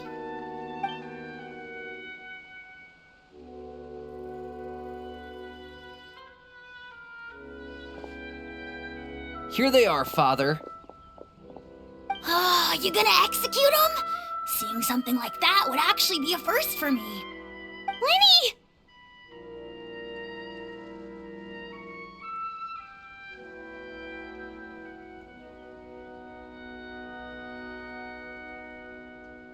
I'm sorry. I heard about how you helped buy us more time. But I still failed. I couldn't find a way to fulfill her wish. Huh? Are you... Perry? Indeed, it's been a while, Clairvy. Perry! Shh, stay right there. I'm sorry to postpone our reunion, but first I believe certain scores need settling.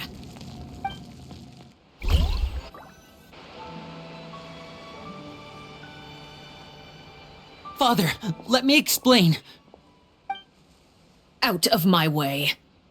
Father! You chose to conceal a threat to the house, and for that, you must be punished. Overall, however, I suppose your wrongdoing is hardly the most egregious of the bunch, so I'll deal with your punishments later. As for right now, the more pressing concerns are the traitors among us. By traitors? Do you mean us? Father, let me explain. We didn't mean to... Fultz, why don't you share what you heard? Yes, Father. Secret Midnight Meeting number 3. Participants: Filial, Nantoi, Sato, Toddy. Nantoi clearly said, "If only Father wasn't the one who took us in." Sato added, "I'm sick of this life. I just want to live as a normal person." Filial was the worst of them all. She called us crazies and said a bunch of mean things about Father. I did not! You're lying! Fultz is trying to frame us. It's not like I'm the only one who heard those things. After that, you and Toddy and a bunch of other people started talking about Clairvy. You were using all those things Clairvy brought up as an excuse to question Father. We're birds locked in a cage. The only way out is to destroy it. That's what you said, wasn't it? You little... You just want me gone, don't you? What did I ever do to you, huh? And you, Sheplo, have you forgotten who stood by your sickbed, watched over you, and changed your dressings? Come on, let's hear it then. What's your reason for all this?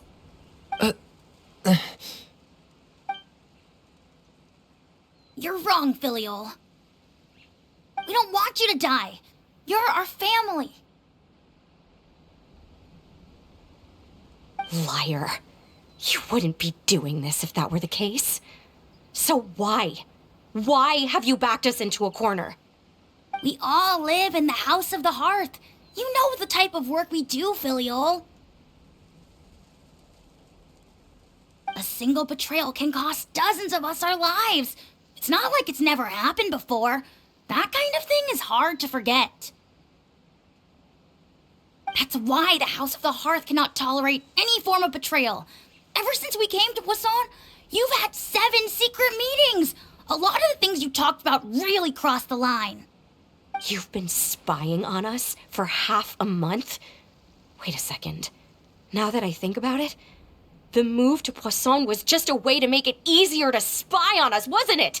Because we were all in one place. You've had this planned all along. Filial, Nantoy, I'm sorry. I owe you both my life. I owe Clairvy too.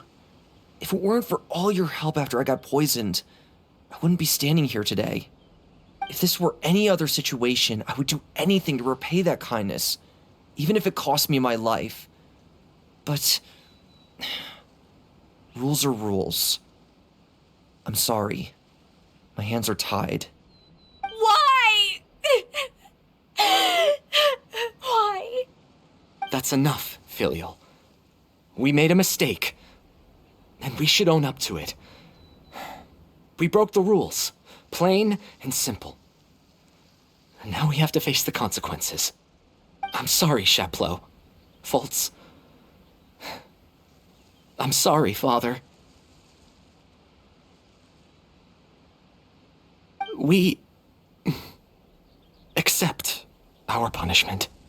Chapleau, according to the rules of the House of the Hearth, how should these traitors be punished? All those who betray the house pay with their lives. And so it shall be.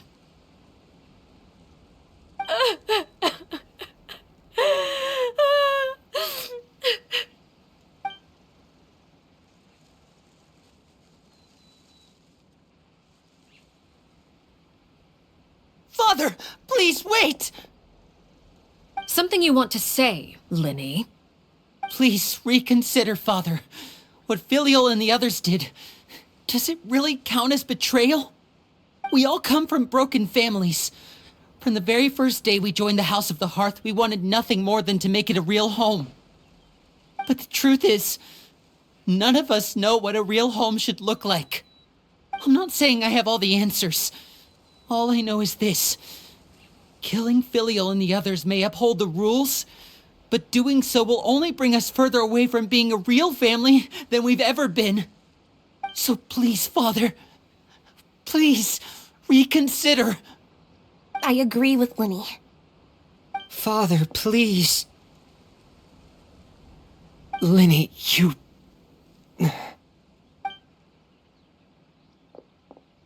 I also agree with Linny.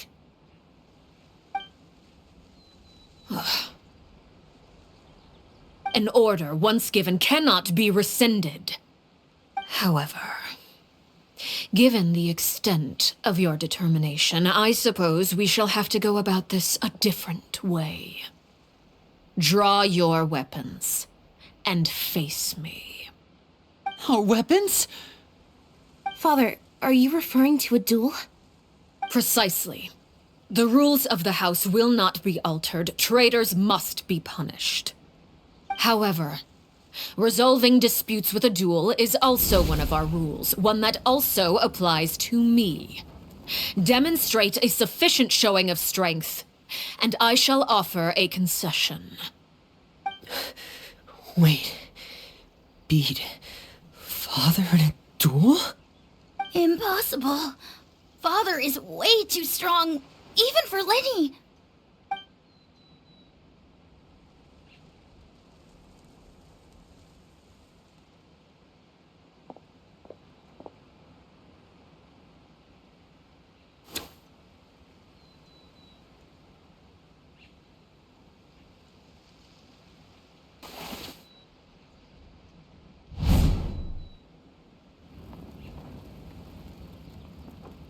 Did you hear that, Traveler?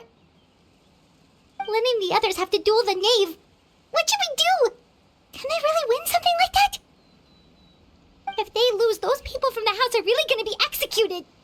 Hey, are you listening?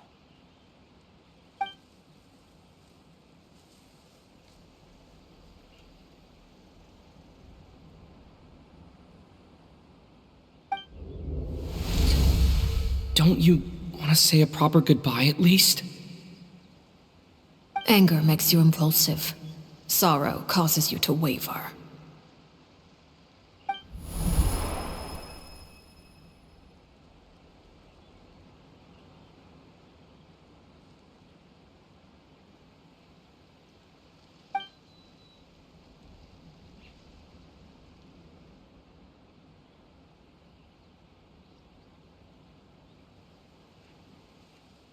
Oh. Looking at that expression on her face, she seems really serious about this. Guess that means there's no chance she's throwing the duel on purpose, huh?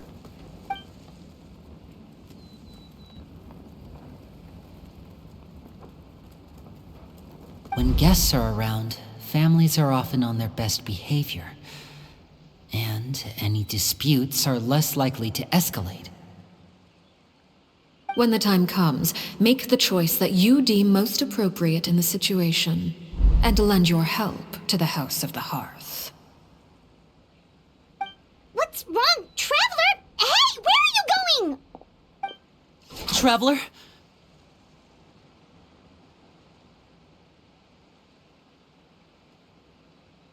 You're asking to join the duel against the knave?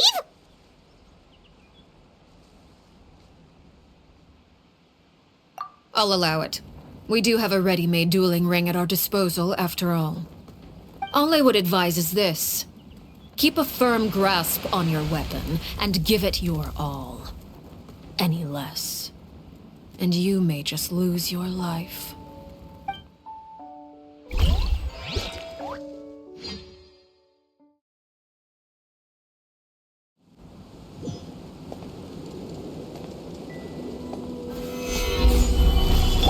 Illusion shot! Coming at ya! Coming Is at it ya! my turn now? Attack! Go and fly! Wind, here, and voila!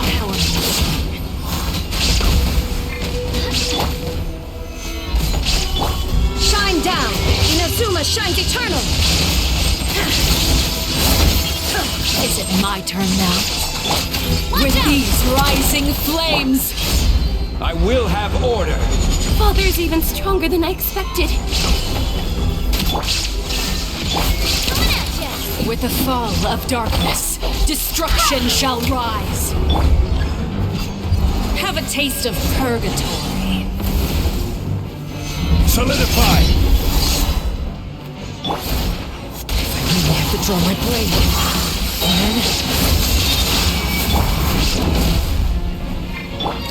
Proper send down! Watch Is out! it my turn now? Stabilize. Torn to oblivion! And voila! The countdown has begun. Keep it! Like a fly tangled in a web. Go and fly! With these rising flames. You alright? Hey there! Fire! Well... Wait, hear me. Not bad. You've proven to be a worthy opponent after all. Is it my turn now? I really have to draw my blade. Spare your energy. Running is of little use.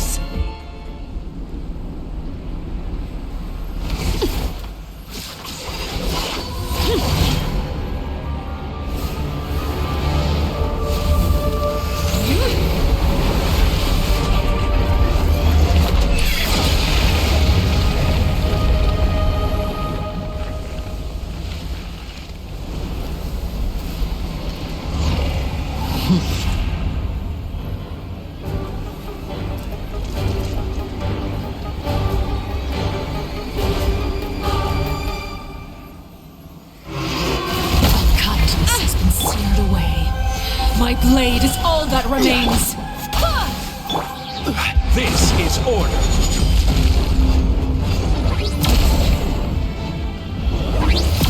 Now's our chance! Over here!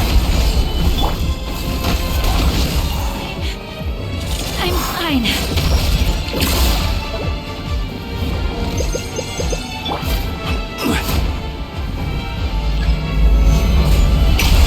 There is no escape! Hey there! Your punch made manifest!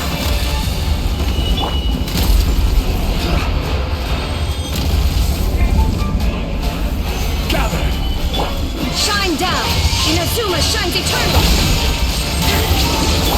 Coming at ya! Watch out! Proper send-up! Now's our chance! Over here! The sun and moon have set. Only ruin remains. Barbados! Lend us! All hope has been extinguished. There is no escape! Watch out for Father's movements! Look out! This is only the beginning.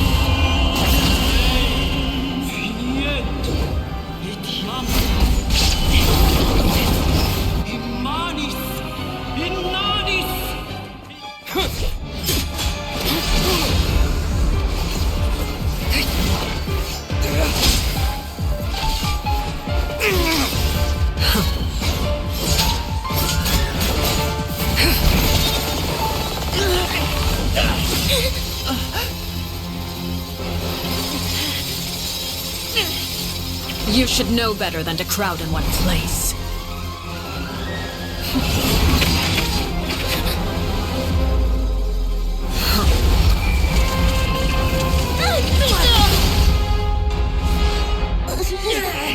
Oh, I know. No! I'm sorry, Father!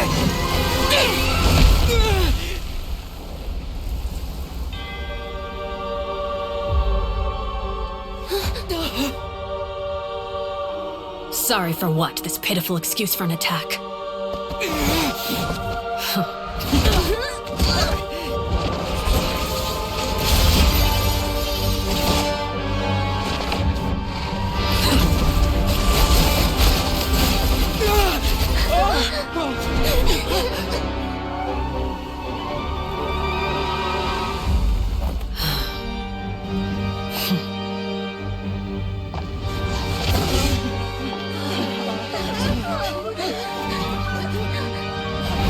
Father, no!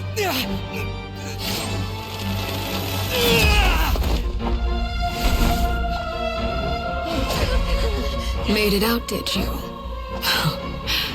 You're stronger than I expected.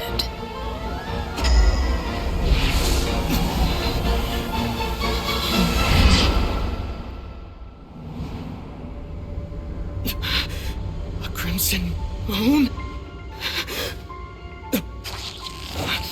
I can't move.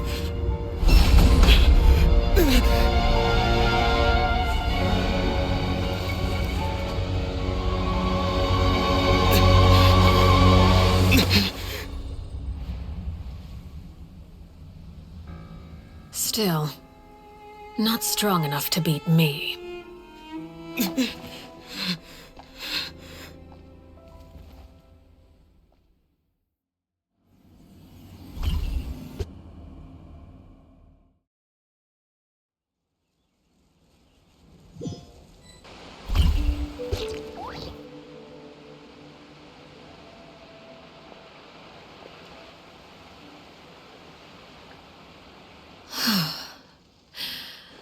I believe we can end things here. It's not often that we get to enjoy the company of guests, after all. We wouldn't want things to get too out of hand.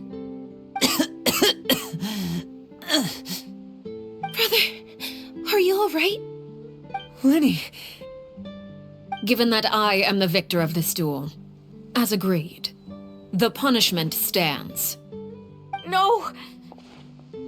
I never thought things would end like this.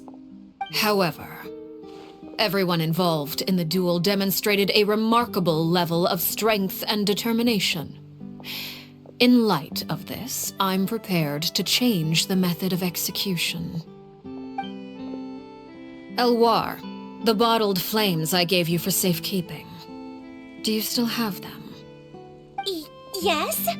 I wasn't sure what they were for, but I've kept them super safe. I didn't lose a single one. Wonderful. Then, in just a moment, I'll have you administer them.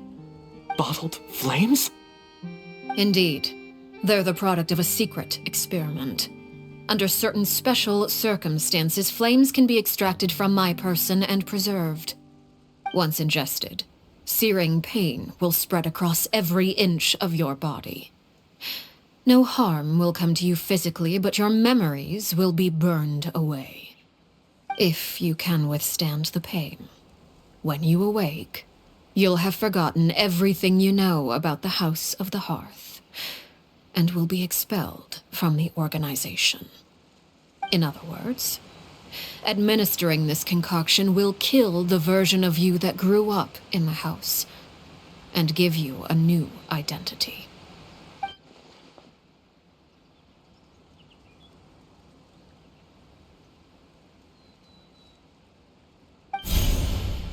Memory is a mysterious thing indeed. Losing a portion of your memories will alter your sense of self.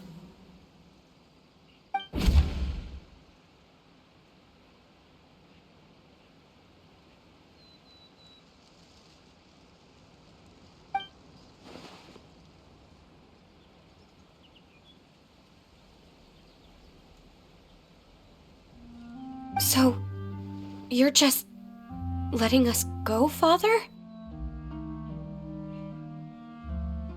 You misunderstand. Memories are extremely important. Once consumed by flame, the version of you standing before me will die, and our secrets will die with you. So no, I don't intend to just let you go, because the person who survives will be nothing but a stranger. Even so, I won't have to live in fear anymore. I'm sorry, Father. I'm sorry I let you down. But I really... Don't cry, Filial. You haven't left the house yet, so there are still rules to be followed, yes? Remember what I taught you. Anger makes you impulsive, sorrow causes you to waver. Don't let yourself be controlled by your emotions. Of course. I'll remember. Dry your tears, and go pursue the life you really want. Yes, Father. Chaplot, Foltz, Elwar, take them back to Poisson. And bring Linny and the others as well. I prepared 3 extra vials of bottled flames. As for whether to take them, the choice is yours. Goodbye, children. The next time we meet, I will no longer be your father. Thank you for all you've done for the house. I hope you have bright futures ahead of you.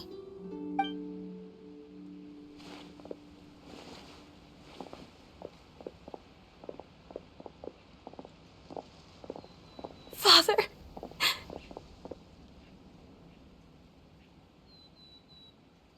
Let's go.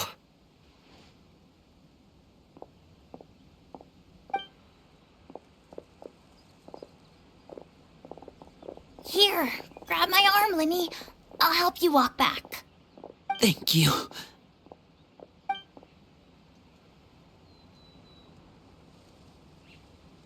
Clairvy.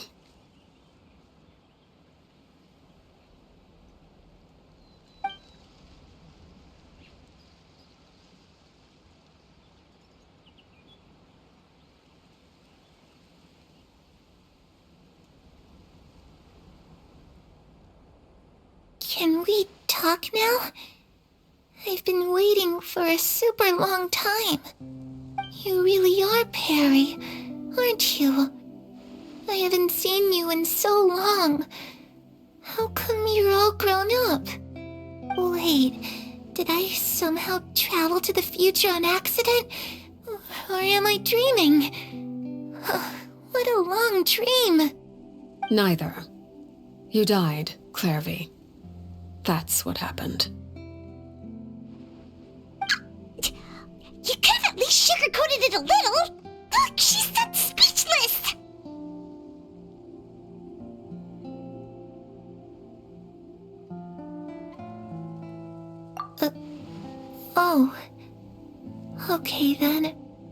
Huh? That's it? You accepted it just like that? Yep. If that's what Perry says happened, then I believe her. Perry wouldn't lie to me. Plus, I don't really need to know why I'm like this. I'm more curious about what happens in the future. If you're a harbinger now, Perry, that means Mother is gone, isn't she? Can you tell me about it? I want to know what happened to her. And to me.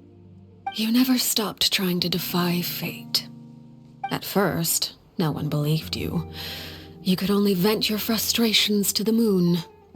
In fact, you often sought comfort in the night sky.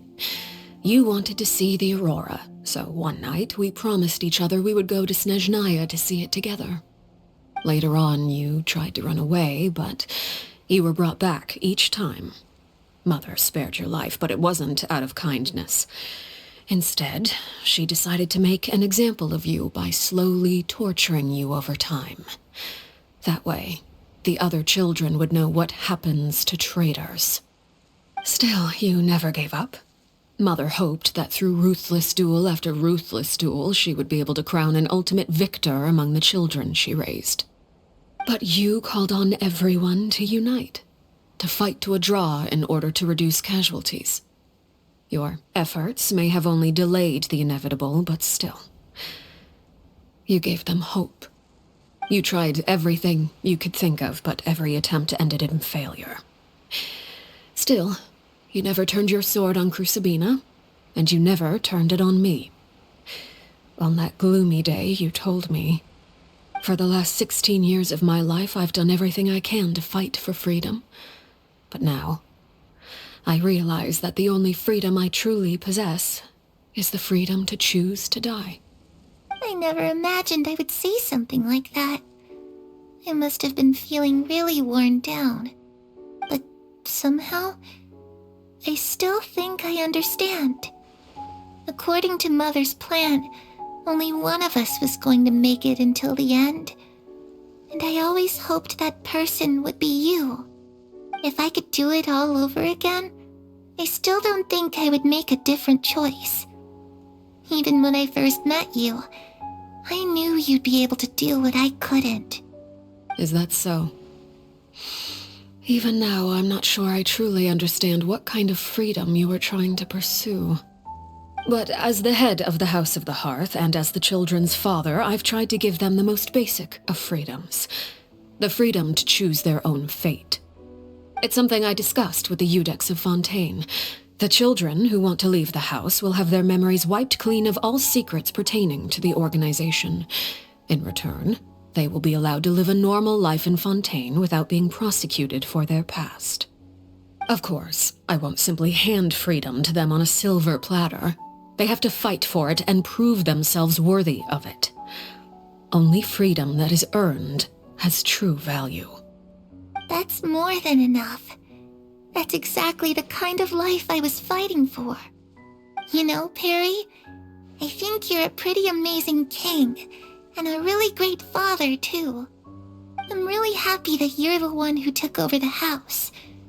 I guess I do have one regret, though. I still haven't seen the outside world. Well, it just so happens that our dear guests over here have been to many nations and traveled to countless places. Perhaps they would be willing to tell you what the outside world is like. Really? Of course! We've traveled all over the place. We've got so many stories, we could probably talk your ears out for 3 days straight.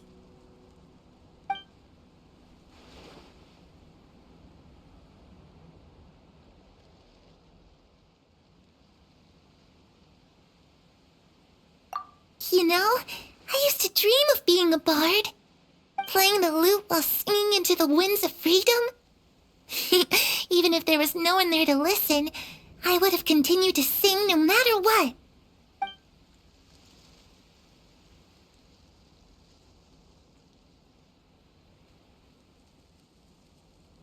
Ah, that's where Mora comes from. I never knew that before. If I had some Mora, I would buy 3 new dresses. One for me, One for Perry, and one for Mother. It's just too bad Perry doesn't like wearing dresses. And Mother, she probably wouldn't accept something like that either. I guess I'd just have to keep them all for me then. I could wear a different one every day.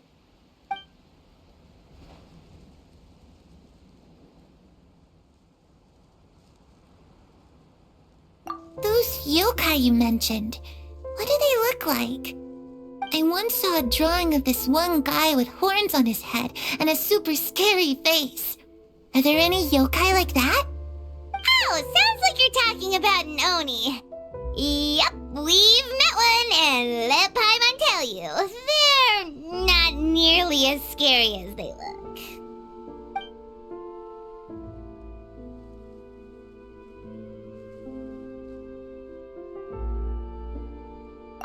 I was always too afraid to skip Mother's fighting lessons. But at the academia, I bet you could do all sorts of secret things in class. Things that have nothing to do with studying. I'm just kidding. Being able to study whatever you want without having to fear for your life actually sounds pretty great.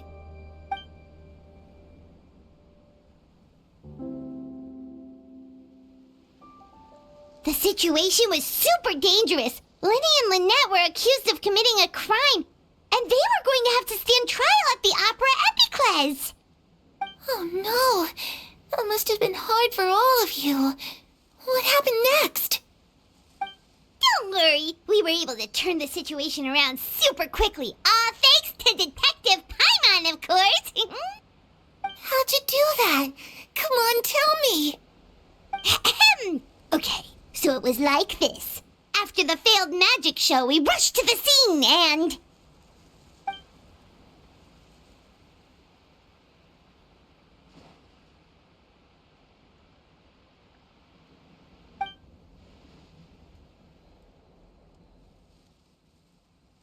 Shadows don't have the capacity to learn or grow. Any new information they encounter is quickly forgotten over time.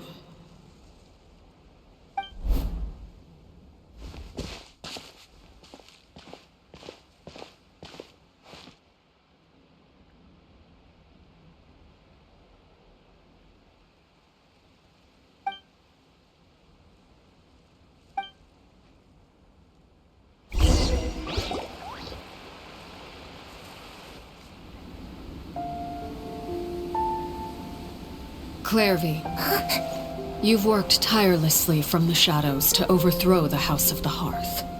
Now, by my authority as the Knave, I shall announce how this matter ends. You are hereby expelled from the House of the Hearth. You are no longer tied to this place, nor are you bound by its rules. You're saying that I can finally leave? I get to experience the outside world as well?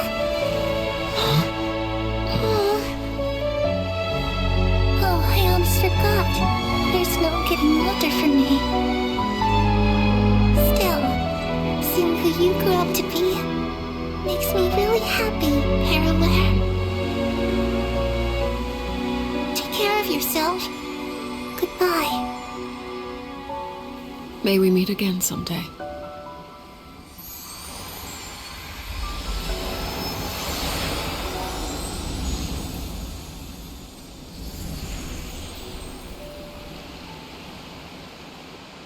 Clairvy.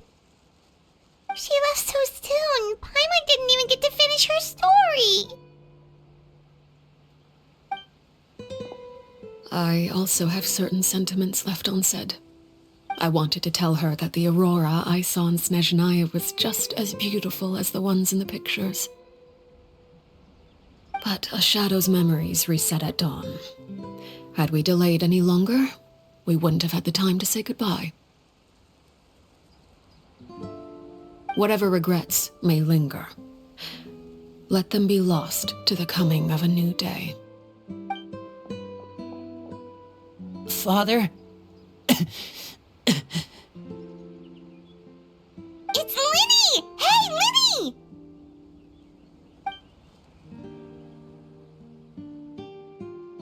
What is he doing back here? Let's go check it out.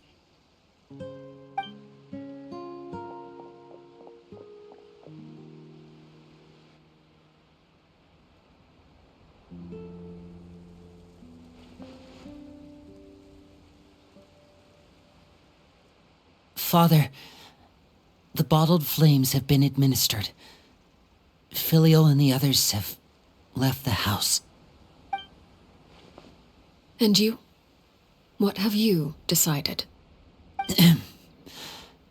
Thank you for giving us that choice, Father. But we never wanted to leave the house. It's the only home we've ever known. Lynette and Fremine feel the same way. They're recuperating back at the Hotel Bouffe d'été. But I decided to come back and tell you where we stood. I'm sure you're well aware of the expectations I have for you. I want you to follow in my footsteps and become the next king of the house. Yet you seem to have different ideas. I must admit, I'm rather surprised by your decision to stay. There's nothing wrong with choosing to live a quiet life. Leading this organization is a heavy responsibility, one not so easily carried by someone forced onto the throne. I just never understood what you saw in me. What made you believe I was deserving of that throne? You're brave, talented, and, most importantly, you cherish your family. You would do anything to protect them, even if it costs you your life.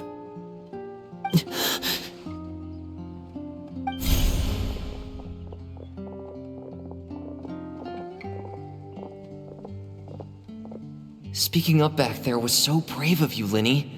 It's all thanks to you that we were able to convince Father to back down. You're a hero, Linny. Hero. Father is the real hero. Had Father gone all out during the duel, there's no way I would have walked away with my life. She must have had it all planned from the beginning, from the very moment she suggested a duel. I'm not deserving of that title. I'm not strong enough or smart enough. You're wrong. In my opinion, all you need to be deserving of the throne is conviction and the necessary strength to act on it. We may have different ideas of what it means to be a family, but you can hardly be said to lack conviction. What you truly lack is strength. For someone of your talent, though, that's something that will come with time. Even without that strength, you still chose to face me in a duel, even though the odds were stacked against you. That capacity to honor your convictions is what I truly see in you. Father. No one knows what the future holds, what tragedy or triumph may be in store. Being at the head of this organization requires the strength of will to face whatever comes. Caution will only hold you back. If reaching a certain standard were required to go after what you want, I would never have succeeded in killing my predecessor. Back then, there was still a considerable gap between our abilities. Strength may decide the ultimate victor, but those who let a lack of strength dictate their decisions or undermine their convictions will never be worthy of the throne. I understand, Father. Thank you. Children must grow up to surpass their parents. Only then can a family continue to flourish. The road ahead is not an easy one, so I'll ask you one last time. Are you certain you want to stay? You've done so much for me, Father, and that kindness must be repaid. Plus, with Project Stuja at hand, there are many dangers ahead, and I, for one, don't intend to back down. Protecting my family at all costs. That's my conviction. Then you're welcome to stay. As for Project Stuja, you need not be too concerned. If those cowardly businessmen and heartless dignitaries try to take us down, I'm prepared to teach them a lesson. Having members who longed for the light was our organization's last weakness. With those members no longer among our ranks, the House of the Hearth is like a spider hiding in the shadows. We need only wait for our prey to come to us. At present, our imperative is to use their plan to our advantage. In doing so, a crimson moon shall rise amid the frigid blizzards of winter. No demonstration of loyalty shall go unrewarded, and no sacrifice shall be in vain. As for the two of you, whether we meet again as friend or foe, I'll remember the camaraderie we shared in this moment. No matter how arduous the journey ahead, I hope we both reach our desired destination.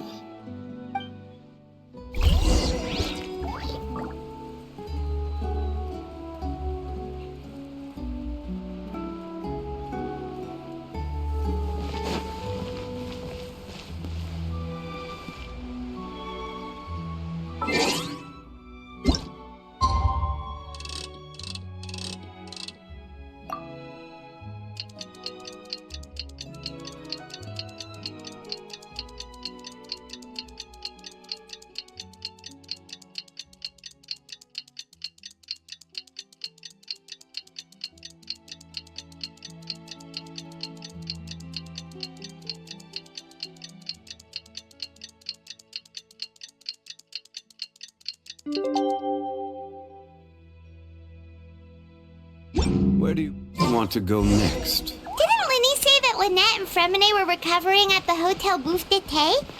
Oh, Paimon wonders how they're doing. Maybe we should go check on them.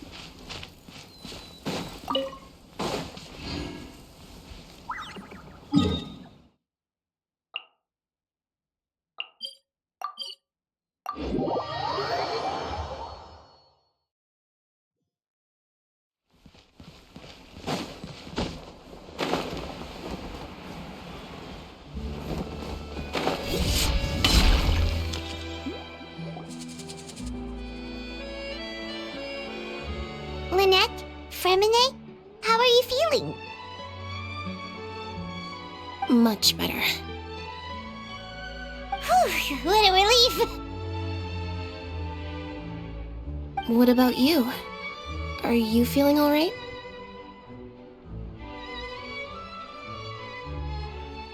I knew you'd come out unscathed.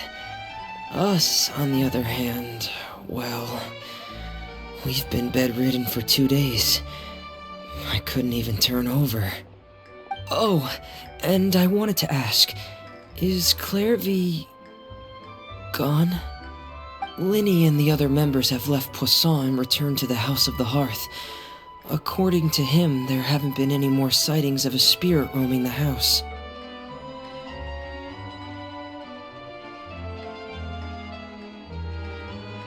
I see. I'm glad. Father came to check up on us 2 days ago and told us about what happened with Crusabina and Clairvy. Actually, I've met Crusabina before.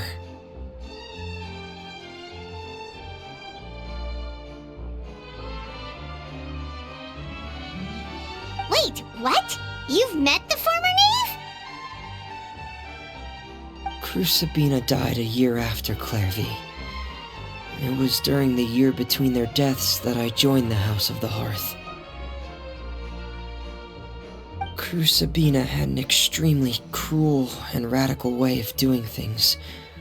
While she was alive, the atmosphere in the house was suffocating. When I joined, though, the experiment she valued so much had already come to an end, and all the people involved, dead and injured alike, were gone. Crusabina never talked about the past with us newcomers.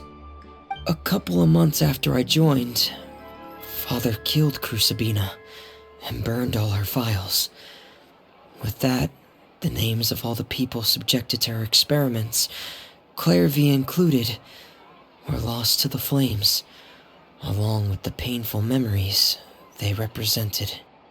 Father took in Lenny and me a couple months after that, but she never mentioned anything about Crusabina or Clairvy. It really seems like something she was planning to keep to herself. talked to her, did she mention why she kept it a secret for so long? She said she didn't want us to be affected by the darkness of the past. She was worried we'd develop a false sense of gratitude towards her if we knew about it. The foundation of a family should be free of any corrupting influence. Whatever happened in the past, it has nothing to do with who we are now. And that's what Father told us in the end. But I still thanked her for everything. It was only after hearing about what Crucibina did that I finally realized how insignificant our lives could have been. The members of the house meant nothing to her. To say that she valued them in any way, even just as a tool, would probably be giving her too much credit. If Father hadn't taken over the House of the Hearth, I probably would have already...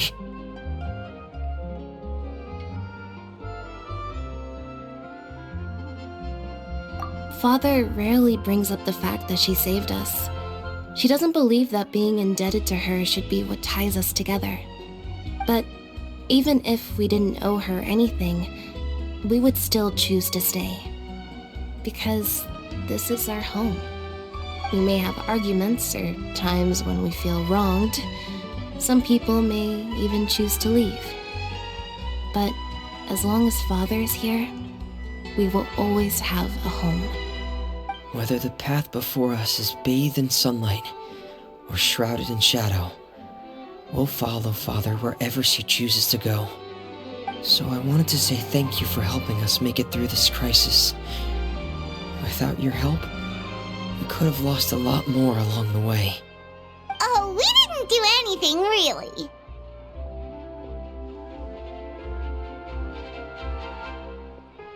Of course, you're welcome anytime. Are Filial and Nantoy okay? I actually saw them at a cafe this morning. They didn't recognize me. From what I could tell, they were drinking coffee and talking about one of the operas that started running recently. They seemed happy. If I had to take a guess, I would say they finally found the kind of life they always wished for.